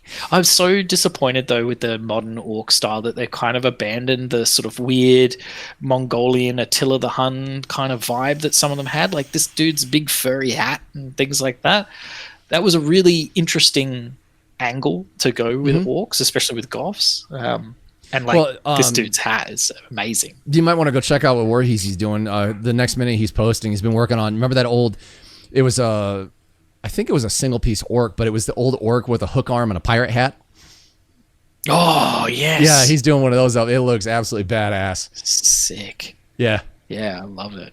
But yeah, like this model was great. And I want to talk about this guy so bad. This is so gorgeous. Oh, thanks, man. This is like my first real attempt at non-metallic metal. I've done an orc knob before, but like with orcs, it's so easy to be kind of messy and just be like, well, it's because it's a battered piece of rubbish that they're wearing. You know, it's fine. With Marines, like all of their gear is a bit more intentional, so it's kind of it was hard. Like, and this thing was a good learning experience. You know, I painted him and sort of got him to a done state, and I sort of put him out to. Like there's a Discord channel for Brisbane display painters. I kind of submitted to them and said, look, you know, I'm trying to learn non-metallic metal. A whole bunch of amazing people from Instagram kind of DM me to give me advice and tips and things like that to help me like understand where I was going wrong and what else I could be doing. And there's lots of pieces like on this piece that I learned, but I didn't apply. Like they told me a lot about like how bounce lights would actually sell the metallic look. I was like, oh, I get it. I'm not doing it on this one, though, because this guy's finished, but I will do it on the next one to try and apply. But, you know, even then, like... I'm a little chaos stupid. What chapter is he? Oh, Black Legion. Okay, that's funny as well, because like lots of people love to tell me, they're like, oh, it's a Night Lord. Like, yeah, well, it's that old Hammer style of painting blacks with blue highlights. Yeah, I love it, though. It looks... Because you know, when I got started, I was like, yeah, you just highlight black with gray, but using blue is just so much more interesting and fun to paint. And it's ironic, like this, the best part of this Chaos Terminator, if you go back one picture, is the exhaust thing coming out the back of his chain fist. Yeah. I was so mad about it. I was like, and it's probably not right from a, you know, light reflections probably in the wrong places and stuff, but it looks good, right? And so to me, actually, I like the direction that you have the lighting on it because it makes you notice it. Thanks. And like that chain fist, like look at that thing. That is ridiculously sick. Talk about giving somebody the finger. Yeah, like the new one just looks like a little chode on the end of a fist. I'm like, you can't fist a tank with that. Yeah. So I think these models, even though they're kind of not very posable. Yeah, because of the way the arms and the details sit. I was going to mention that. Like, I was putzing around. I've got a bunch of these in black primer sitting in my storage room that I would like to do a modern one with Night Lords and my boys. And but I was putzing around with them, like trying to pose their arms. There's only like one way they go on there because there's just so much detail. That's all they can do. Just everything it interferes with itself. Yeah, oh yeah, definitely. But yeah, I really love it. And like, you know, I'm following what's called the Evi Archive. I use that website for almost everything because I'm just like, how do I paint red? Go there, right? It tells you how Games Workshop will do it. There, I'll just let this play so I don't have to click through pictures. Yeah, no worries. So yeah, I had a blast painting this dude. It was insane how much detail they crammed into these guys. You know, but it was so much, and like, I learned a lot. You know, it's one of those things where I'm proud of lots of little bits. Yeah, like I'm really stoked with how I managed to make the two skulls that are on his racks look like bone, but be visually distinct. It's not so much on the video, but when you hold them, oh, that's cool. You did the exhaust ports green. Yeah, well, you know, they're chaos, right? They got to be powered. Well, you didn't have a back shot of him in the still photos. You didn't have a rear shot. Oh, well. So I was like, I wonder what he did back there. Bad. Oh yeah, I love the idea of Marines like glowing out their vents. I'm just usually too lazy to do it, but these guys are another labor of love, right? Yeah, you definitely you need to enter this like for a local competition. Enter this, please. Like I have a feeling you'll place. Like this. Well, I'm hoping when I get through the first, because I've got like 6 of them plus the metal Abaddon, and I'm like, when I get to the I want another Abaddon. One of those. So in like second edition rules, Abaddon could take up to 3 Terminators as bodyguards. I thought it was. So I was like, 4. When I get to those guys, I'll make them like. Hopefully, I'll have learned enough through painting the other 2 or 3 that they'll be like really, really sweet. But like, yeah, this was the new thing for this was like non-metallic metal. Probably not the best model to choose to try and learn that technique because of its size and so much stuff. This is one of those models you're going to get good quick. Yeah, but it was great. And I think for me though, the real pleasure with this was seeing how it inspired so many artists that I think are amazing to like lean in and give me their time, their energy to do things like paint overs, where they'd be like, you should have painted it like this, just like quick mock-ups in Photoshop and stuff like that. Like, feed on that energy, because that's how we learn, right? Feedback from our betters. Yeah. And that these people would do that. Even painters who have their own Patreons. And I was like, I feel like I shouldn't be getting this feedback, because I should be paying for it. But it's a delight. And like all the weird derpiness aside, like they look sick. Yeah. And I reckon these models look way better than the new ones. They're just brimming with just nonsense. Like, how does he fire that gun? He's going to shoot the knife. Who cares? Who cares? Right? No, like honestly, going for like I have some of the old ones. Going from the Rogue Trader Terminators, Chaos Terminators. There was only one. There was two bodies. There was the captain or the sergeant, whatever, and then there was the normal troop. And there was only one normal troop. So they were all the same body, and then like you had like an autocannon, you had the normal storm bolter, you had a power fist, and I think they might have had a chain sword or chain claw or chain fist. There we go. But yeah, going from that to when GW dropped these, it was like, bro, those are so cool. These were peak Warhammer 40k for me, and that's why I'm like revisiting them, because they just ingrained in my memory as just being absolutely amazing. I remember when those dropped and getting the Chaos Codex and just looking at all the miniatures in there, I was just awestruck. They were so cool, and like it seemed like the Terminators were like the showpiece for the whole army too. Like the Terminators and Abaddon were just like those were their best. Yeah, I'm trying to think of an adjective that wasn't swearing. That's okay. Yeah, they definitely got their top men on those ones. Yeah, that's every like glory shot of Chaos back then was always a squad of Night Lord Terminators and the box dreadnought behind them with the big like goofy iron wooden arm hand thing.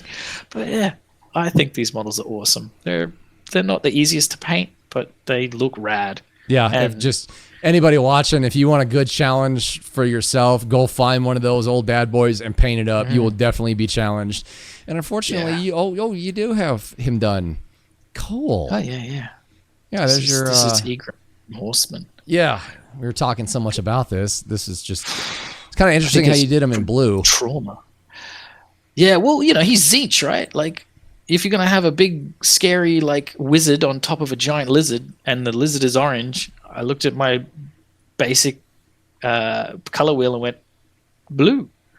Just mainly because he's Tzeentch. I was like, he's got to be blue. And I love, like, that Oldhammer aesthetic where you could do things like, this is iron armor, but it's red, right? Like, that sort of, I remember that being like a wow factor for me. It's like, what? That's metal, but they painted it red? What? Or, like, wood that was red. Goblin spears were always red. I think they originally painted them in yellows and oranges. Yeah, that sort of stuff, right? That's beautiful. So this guy was, a nightmare. Oh, dude, in so many ways. The scales are good. I spent so long painting scales, like, oh my God. And yeah, it's just, but I reached out to the lady that sculpted it and just said, like, hey, thanks so much for making this thing. Was that this Trish? thing has been yeah. It's been on the bucket list for ages, and I never thought I'd paint it because it's, rare as hen's teeth, and I don't really do Warhammer Fantasy, but it came along, and yeah, it was a monster to paint, but wow, I learned a lot. And for viewers who are watching, this thing weighs like 5 pounds. Dude, it's so heavy. You get 2 of them and you can do reps at home, just sitting at your desk with 2, just get 2 Space Marine dreadnoughts and you can sit there and do reps and build muscle. That's it. And it's like, it's so heavy, but I feel like if you look at it wrong, it'll explode. Like, it's so fragile. But it was again, it was like I was trying to do something new. I've never painted a big scale thing before. Yeah. Oh, that's cool. I didn't notice his sword was iridescent. Yeah, I nicked Louise's prismatic sword that she did. Oh, okay. She did a tutorial on it. Again, like tutorials, right? I just follow that. I can't claim to any sort of genius. I just like stand on the shoulder of giants. And Yeah, I was like, he's got to have a magic sword. What kind of wizard isn't going to have a magic sword? Why did I just get the stupid old Looney Tunes thing in my head? Spewing magic helmet. Spewing magic helmet. Yes. Magic helmet. Magic helmet. Yeah, it was great, and I really loved the base. That's actually I like the melt the stuff that's like melting. Yeah, and I thought I was like really edgy because there's some like 40k bits in there. Yeah, I noticed the key there is from the intercessors. But I was like, that looks Age of Sigmar-y these days, and I wanted something that's not going to compete with how vibrant the dragon is. Mm-hmm. And I recently learned that if you want something to look more vibrant, one of the easiest ways to do that is to put it next to something real dark. I was like, oh, of course. So I just kept a real simple base, but tried to look like, he just smashed the battlefield with dragon's flame, and then he's just come down to land and eat someone. You just mentioned something that like people get on me about. They're like, why don't you do a goblin green base? And I'm like, because I just don't like goblin green bases. That I just never have. But maybe it's an Oldhammer thing, but you never want your base to overtake your miniature. And I always try to keep all my bases really simple. I mean, you've seen how I do the terracotta rim and just the old Games Workshop flock. And if I build a plinth, I'll do kind of the same thing, add a skull here and there, put some actual rocks on it, and just put like little bushes. But you want your base to be effective, but you don't want it to overpower your miniature to where you want to look at the base more than the miniature. But I like with your base here, like that's just character in itself, and it's so neat because it doesn't overpower the miniature at all. But like once you notice that little detail you put in there with the melting stuff and whatnot, that's really cool. That's like a whole nother thing that adds to the complete character of the model itself. Thanks, man. Yeah, it was definitely one of the bases where I tried to think about it, because I'm the same. Like my entire Chaos army is based, there's a story in my head about that army. So it's like the bases all got to match it, but they're literally, the bases were chosen for two reasons. One, again, I found a tutorial on how to do them. And secondly, their colors were going to work well with like the way I'm painting my Black Legion. I'm super proud of that dragon's eyeball. Oh yeah, the Yoo-hoo glue. Yeah, it's so much fun to use that stuff. Yeah, there's just so much about this miniature. You just kind of get lost in it. There's so much fun happening on it. Oh yeah, I mean, like it was a grind. It definitely taught me perseverance, or rather, reinforced that that's something that I lean on with my painting, because I'm not super talented or like have a understanding of what I'm doing all the time. But I just keep going. I'll just keep at it, right? This definitely reinforced that that's a thing that I do. It was a lot of fun, but every single thing here is like, someone helped me with it. Like I painted all the weird wrinkles on the dragon's tummy, and that was from a display painter who does mostly busts. And he was like, hey man, the best part about big models is that you paint those extra details on yourself because they're not sculpted on, and the wings, that was, I think Tesseract Minis made a tutorial for painting Hive Tyrant wings. Oh, nice. Like, yoink, steal that. That looks great. No, I give you a lot of credit. Like I really like this model. Like when I remember when it came out, I am that old. I remember when this came out, and there was the High Elf Rider and Dragon that came out. Like those were my two favorite dragon models. Could I ever see myself painting them? No, but I'll be damned if somebody does a really good job on them. I'll appreciate the hell out of it. Yeah, I love that High Elf one as well, but after doing this guy, no thank you. Well, even that Wood Elf dragon they brought out was cool. I mean, like Trish, like she was like she made some really cool friggin' dragons at that point in time. Definitely. Let me see. I'm fading fat. Oh, I really liked your Sisters of Battle. Oh, never mind. This is just a crazy dump of like random stuff. Yeah, I like that Sisters of Battle you had in there.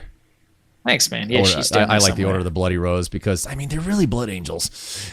Yeah, right. That's why I like them too. Oh my God, how dare you say that? I'm going to say it. They're basically blood angels. We'll talk about one of your Chaos Marines. Thanks. Oh, that guy's cool. I'm assuming that's a conversion? Yeah, so it's just the arm from one of the possessed dudes, and I was like, slap that on there because I love how bulky and swollen it is compared to his other little arm. He walks along and it just drags. Yeah, but it's again, like the Rick and Morty episode where Morty gets the arm, the that has its own mind, and he's in that Mad Max pit thing. That's it. It made me think of like Akira, like how they have all these meat starts to mutate and stuff. But like these are probably like my first real attempt at trying to do volumetric highlights, not just like hit all the edges. To varying degrees of success. But I love painting true metallic metals on Chaos Marines, and like just there's so much detail on Chaos Marines, and I know that can be off-putting for a lot of people, but I just love it. And I love the effect of when you put a whole bunch of Chaos Marines down, visually it's intense. Like it doesn't have the cohesion that like the Loyalists do or other armies do, even Orcs, but like Chaos, because everything's just like there's so much noise. And I'm like, because that's what Chaos should be like. Like if you try to look at them, it hurts. Right? So these guys were really fun. And also I tried to batch paint these guys. Like typically I saw that further down in your feed. I saw you batch paint like 5 of them. Insane. It was a mental approach. I learned that there needs to be limits. But I was like, nah, I'm going to do this. I'm going to paint all 10 of them to a certain level, and then I'll pick them up one by one. And like, I don't know if it was fast to do it that way or not, but no, I batch painted those that Blood Angel display I did. I batch painted the front 3 of them. And it was annoying as hell at the time, but like getting through it felt like it took so long. But when I finally got them done and put them all together, oh god, it felt good. Yeah, definitely. Because like you don't just have one finished one; all of a sudden you've got like a whole 3 of them. Oh boy, it's good. And I love painting Chaos, so I just think it's so much fun. And I was experimenting with really blue black. So I do like a really thin glaze of Pterodon turquoise over the top once I finish painting all the black, and it makes it really blue. And in the hand, they look awesome. I feel like when you take photos of them, they look a little bit more blue than what it really does. But regardless, they just look gorgeous. Period. I mean, you did a great job on these guys. I like all the I like the neat little additions of you adding like greens to them. Yeah, I mean, again, for me, I'm like, if you're Chaos, you're gonna have like evil witchfire inside you. Right? Everything, you got glowing eyes and stuff. I don't like I appreciate the skill that goes into painting Space Marine lenses, but I'm like, no. White base coat, like Tesseract glow, looks amazing. And I paint a lot, so there's like a lot of stuff in my cabinet. That's just some of it's, like my Plague Marines would painted really quickly following Midwinter Mini's tutorial for his Bringers of Despair. But then there's things in there that took forever, like the Hellbrutes and the... because you mentioned him, we can both revel in the glory of that great unclean one him and his wife built. Oh, that thing was disgusting. Oh, that thing was amazing. Oh, jeez. I love that they do that kind of stuff, because that's what Warhammer is. Like, you're supposed to be imaginative and have fun with it, right? Oh, I can't believe how big it is. I think it was like, what was it, like 2.5, like 3 feet? It's big as the Warlord Titan, right? Yeah. Oh, sort of do the comparison with that. Huge. And this guy was my favorite of the 10. And it's always like the basic dude. I don't know why, but I really liked this guy. I think this was because this was the first time I tried to paint. Like, I usually give them just like black bolters, and I was like, nah, something wild. Let's do yellow. And I did it, and I was like, oh, that actually looks great. Oh, I've been wanting to say it to you all night, just because Aussie Man always says he's like, he's basically he's the basic Sheila of the bunch. Yeah. No, he's definitely the basic Sheila for sure, for sure. But again, like it was like you can see there, like the grenades and stuff. They're not. I haven't really painted them that well, but that's because I learned that not every detail should get the same amount of love, because then it just distracts you from other cool bits. And also I was starting to like lose patience with batch painting all the grenades and stuff. I can see that. My bases are simple. Annoying. And like I think as well, like when we were growing up with Warhammer, they really encouraged like you don't need all these hobby products to make a base. My bases are literally sand from the footpath out the front. So there's like pubes and cigarette butts in there. And then like, and then just like some cork tile and some flock and some bushes that I have to cut because they're too big. Like they're scale model train like shrubs. So I have to like trim them down with some like nail clippers. But but the bases are great because, like, you know, the sand that I put down is all different sizes and things like that. There's, you know, it looks, for the products I am using, I feel like it looks better than it should because because of that sand and stuff like that and mixing it in. Yeah, I mean, all the rocks on my plinths and stuff like that, they're just from my front yard. Yeah, just real rocks. And the irony of like painting a real rock to try and look like a rock is just hilarious, right? Like, it's quite fun. I've been kind of painting them the same for 20 odd years. I just base coat them in a dark gray, wash them in black, dry brush the dark gray again on them, use a middle gray, and then use white. Yeah. And it comes out like, fine. Sometimes simple is best. Yeah. Right. And the cool thing about the rocks is like there's, you know, they're real rocks, so you got plenty of texture in them to play with. Yeah, they'll sell it for you. It's really easy.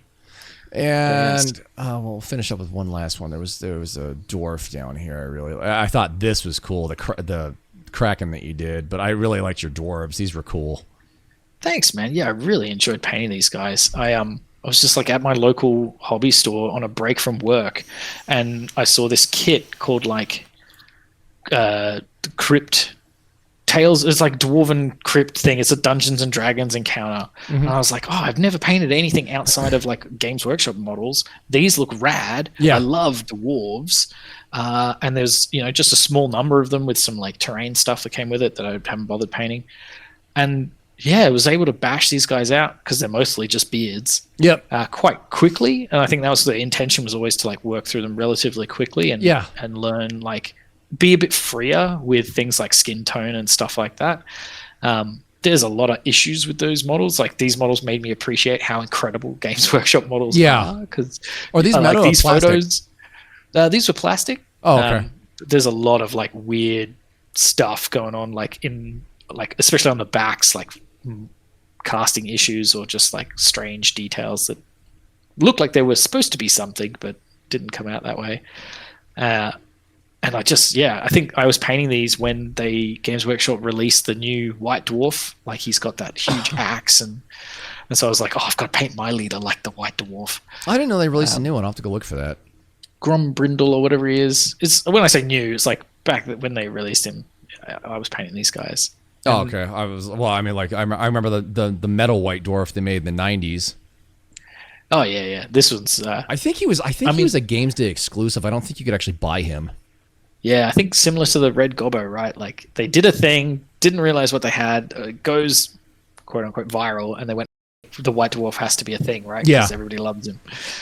And but these guys were great. I had so much fun painting these guys. And dwarves in general are just a blast to paint usually because they're so small and they're weird little oval bases. But like, when I finished them and I painted the little ghostly baddies that they fight, I was like, oh, I want to find an old copy of Hero Quest and use them in that. You know, they're so much these are fun. I've got a massive soft spot for fantasy dwarves, and then I adore Skaven. Oh yeah, Skaven were rad. I used to love dwarves and Skaven from like Oldhammer days. Yeah, the 90s Skaven were just, I love 90s Skaven so much. I've actually got my old Blood Bowl Skaven team in my case, and I so good. Finished, I think, like half the team. I didn't finish the rest, and I'm like, I kind of want to strip these and repaint them now.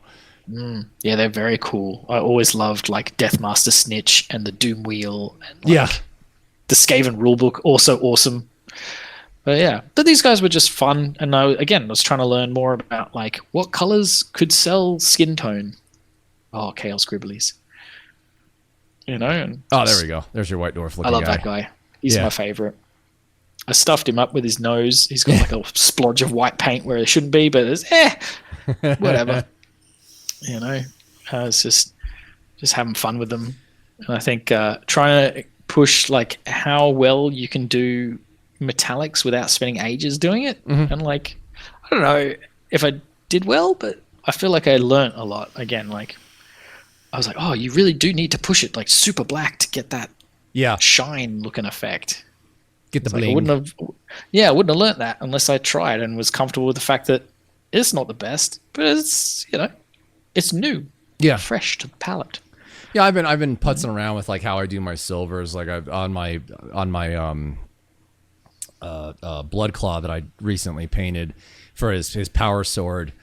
I just use whatever I think it's Stormhost silver is the brightest silver they have right now. It used to be called Mithril silver.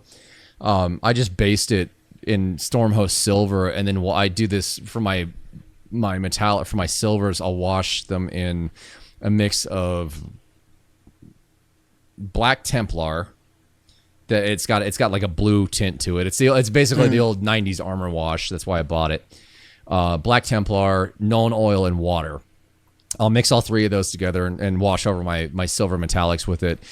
And on this one, I did more than one. I kind of like added, I think I did like 3 total, but I made it darker toward the base of where the sword hilt is.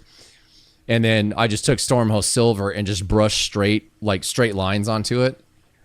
And then like I thinned it down and brushed a bunch of straight lines onto it, and then I went over like just all the edges with just pure Stormhost silver, like for the edge of the blade, you know, where the blade comes up to the flat part, and then the backside of the blade, and it turned out pretty cool. It was just, you know, I'm kind of learning how to do silver metallics, but I kind of like that, and I can see what doing the second edition, the old monopose orc. I did his axe similar to the way that you did yours on this white dwarf looking guy, and yeah, when you get that when you start playing with like really dark like you get like really, you know, dark with your washes, or you start adding black to the silver and then go back over top of it with like pure Stormhost, it gives that really cool contrasty blingy look. It's really neat, and it's visually interesting to look at. Yeah, definitely. And it always looks weird when you're painting it because you're like this close and you can see like all the stark lines, but then when you hold it at a normal distance, you're like, oh, it really does kind of look like the thing. For me, it doesn't turn out looking good. Just in my own eyes, it doesn't turn out looking good for me on my own minis until I hit it with Minotaur varnish to get all the finish the same. Yeah. And then I can. You got the gloss. You know, some of the contrasts and shade paints dry glossy. So having it all the same finish, it's like you can actually really appreciate it. It's like, oh wow, okay, now it looks good. Yeah. No, definitely. I get what you're saying there. So I'm gonna go ahead and close your Instagram because I need to go to bed. I'm getting tired. Yeah, man. I hate getting no worries. Okay, so at the end of the show, like there's it's the shout out section. So who would you like to shout out? Yeah, I've got 5 people. These people are all really awesome human beings that have like helped me paint. So Maddie Black paints, righteous dude. Rue paints, so it's RU paints.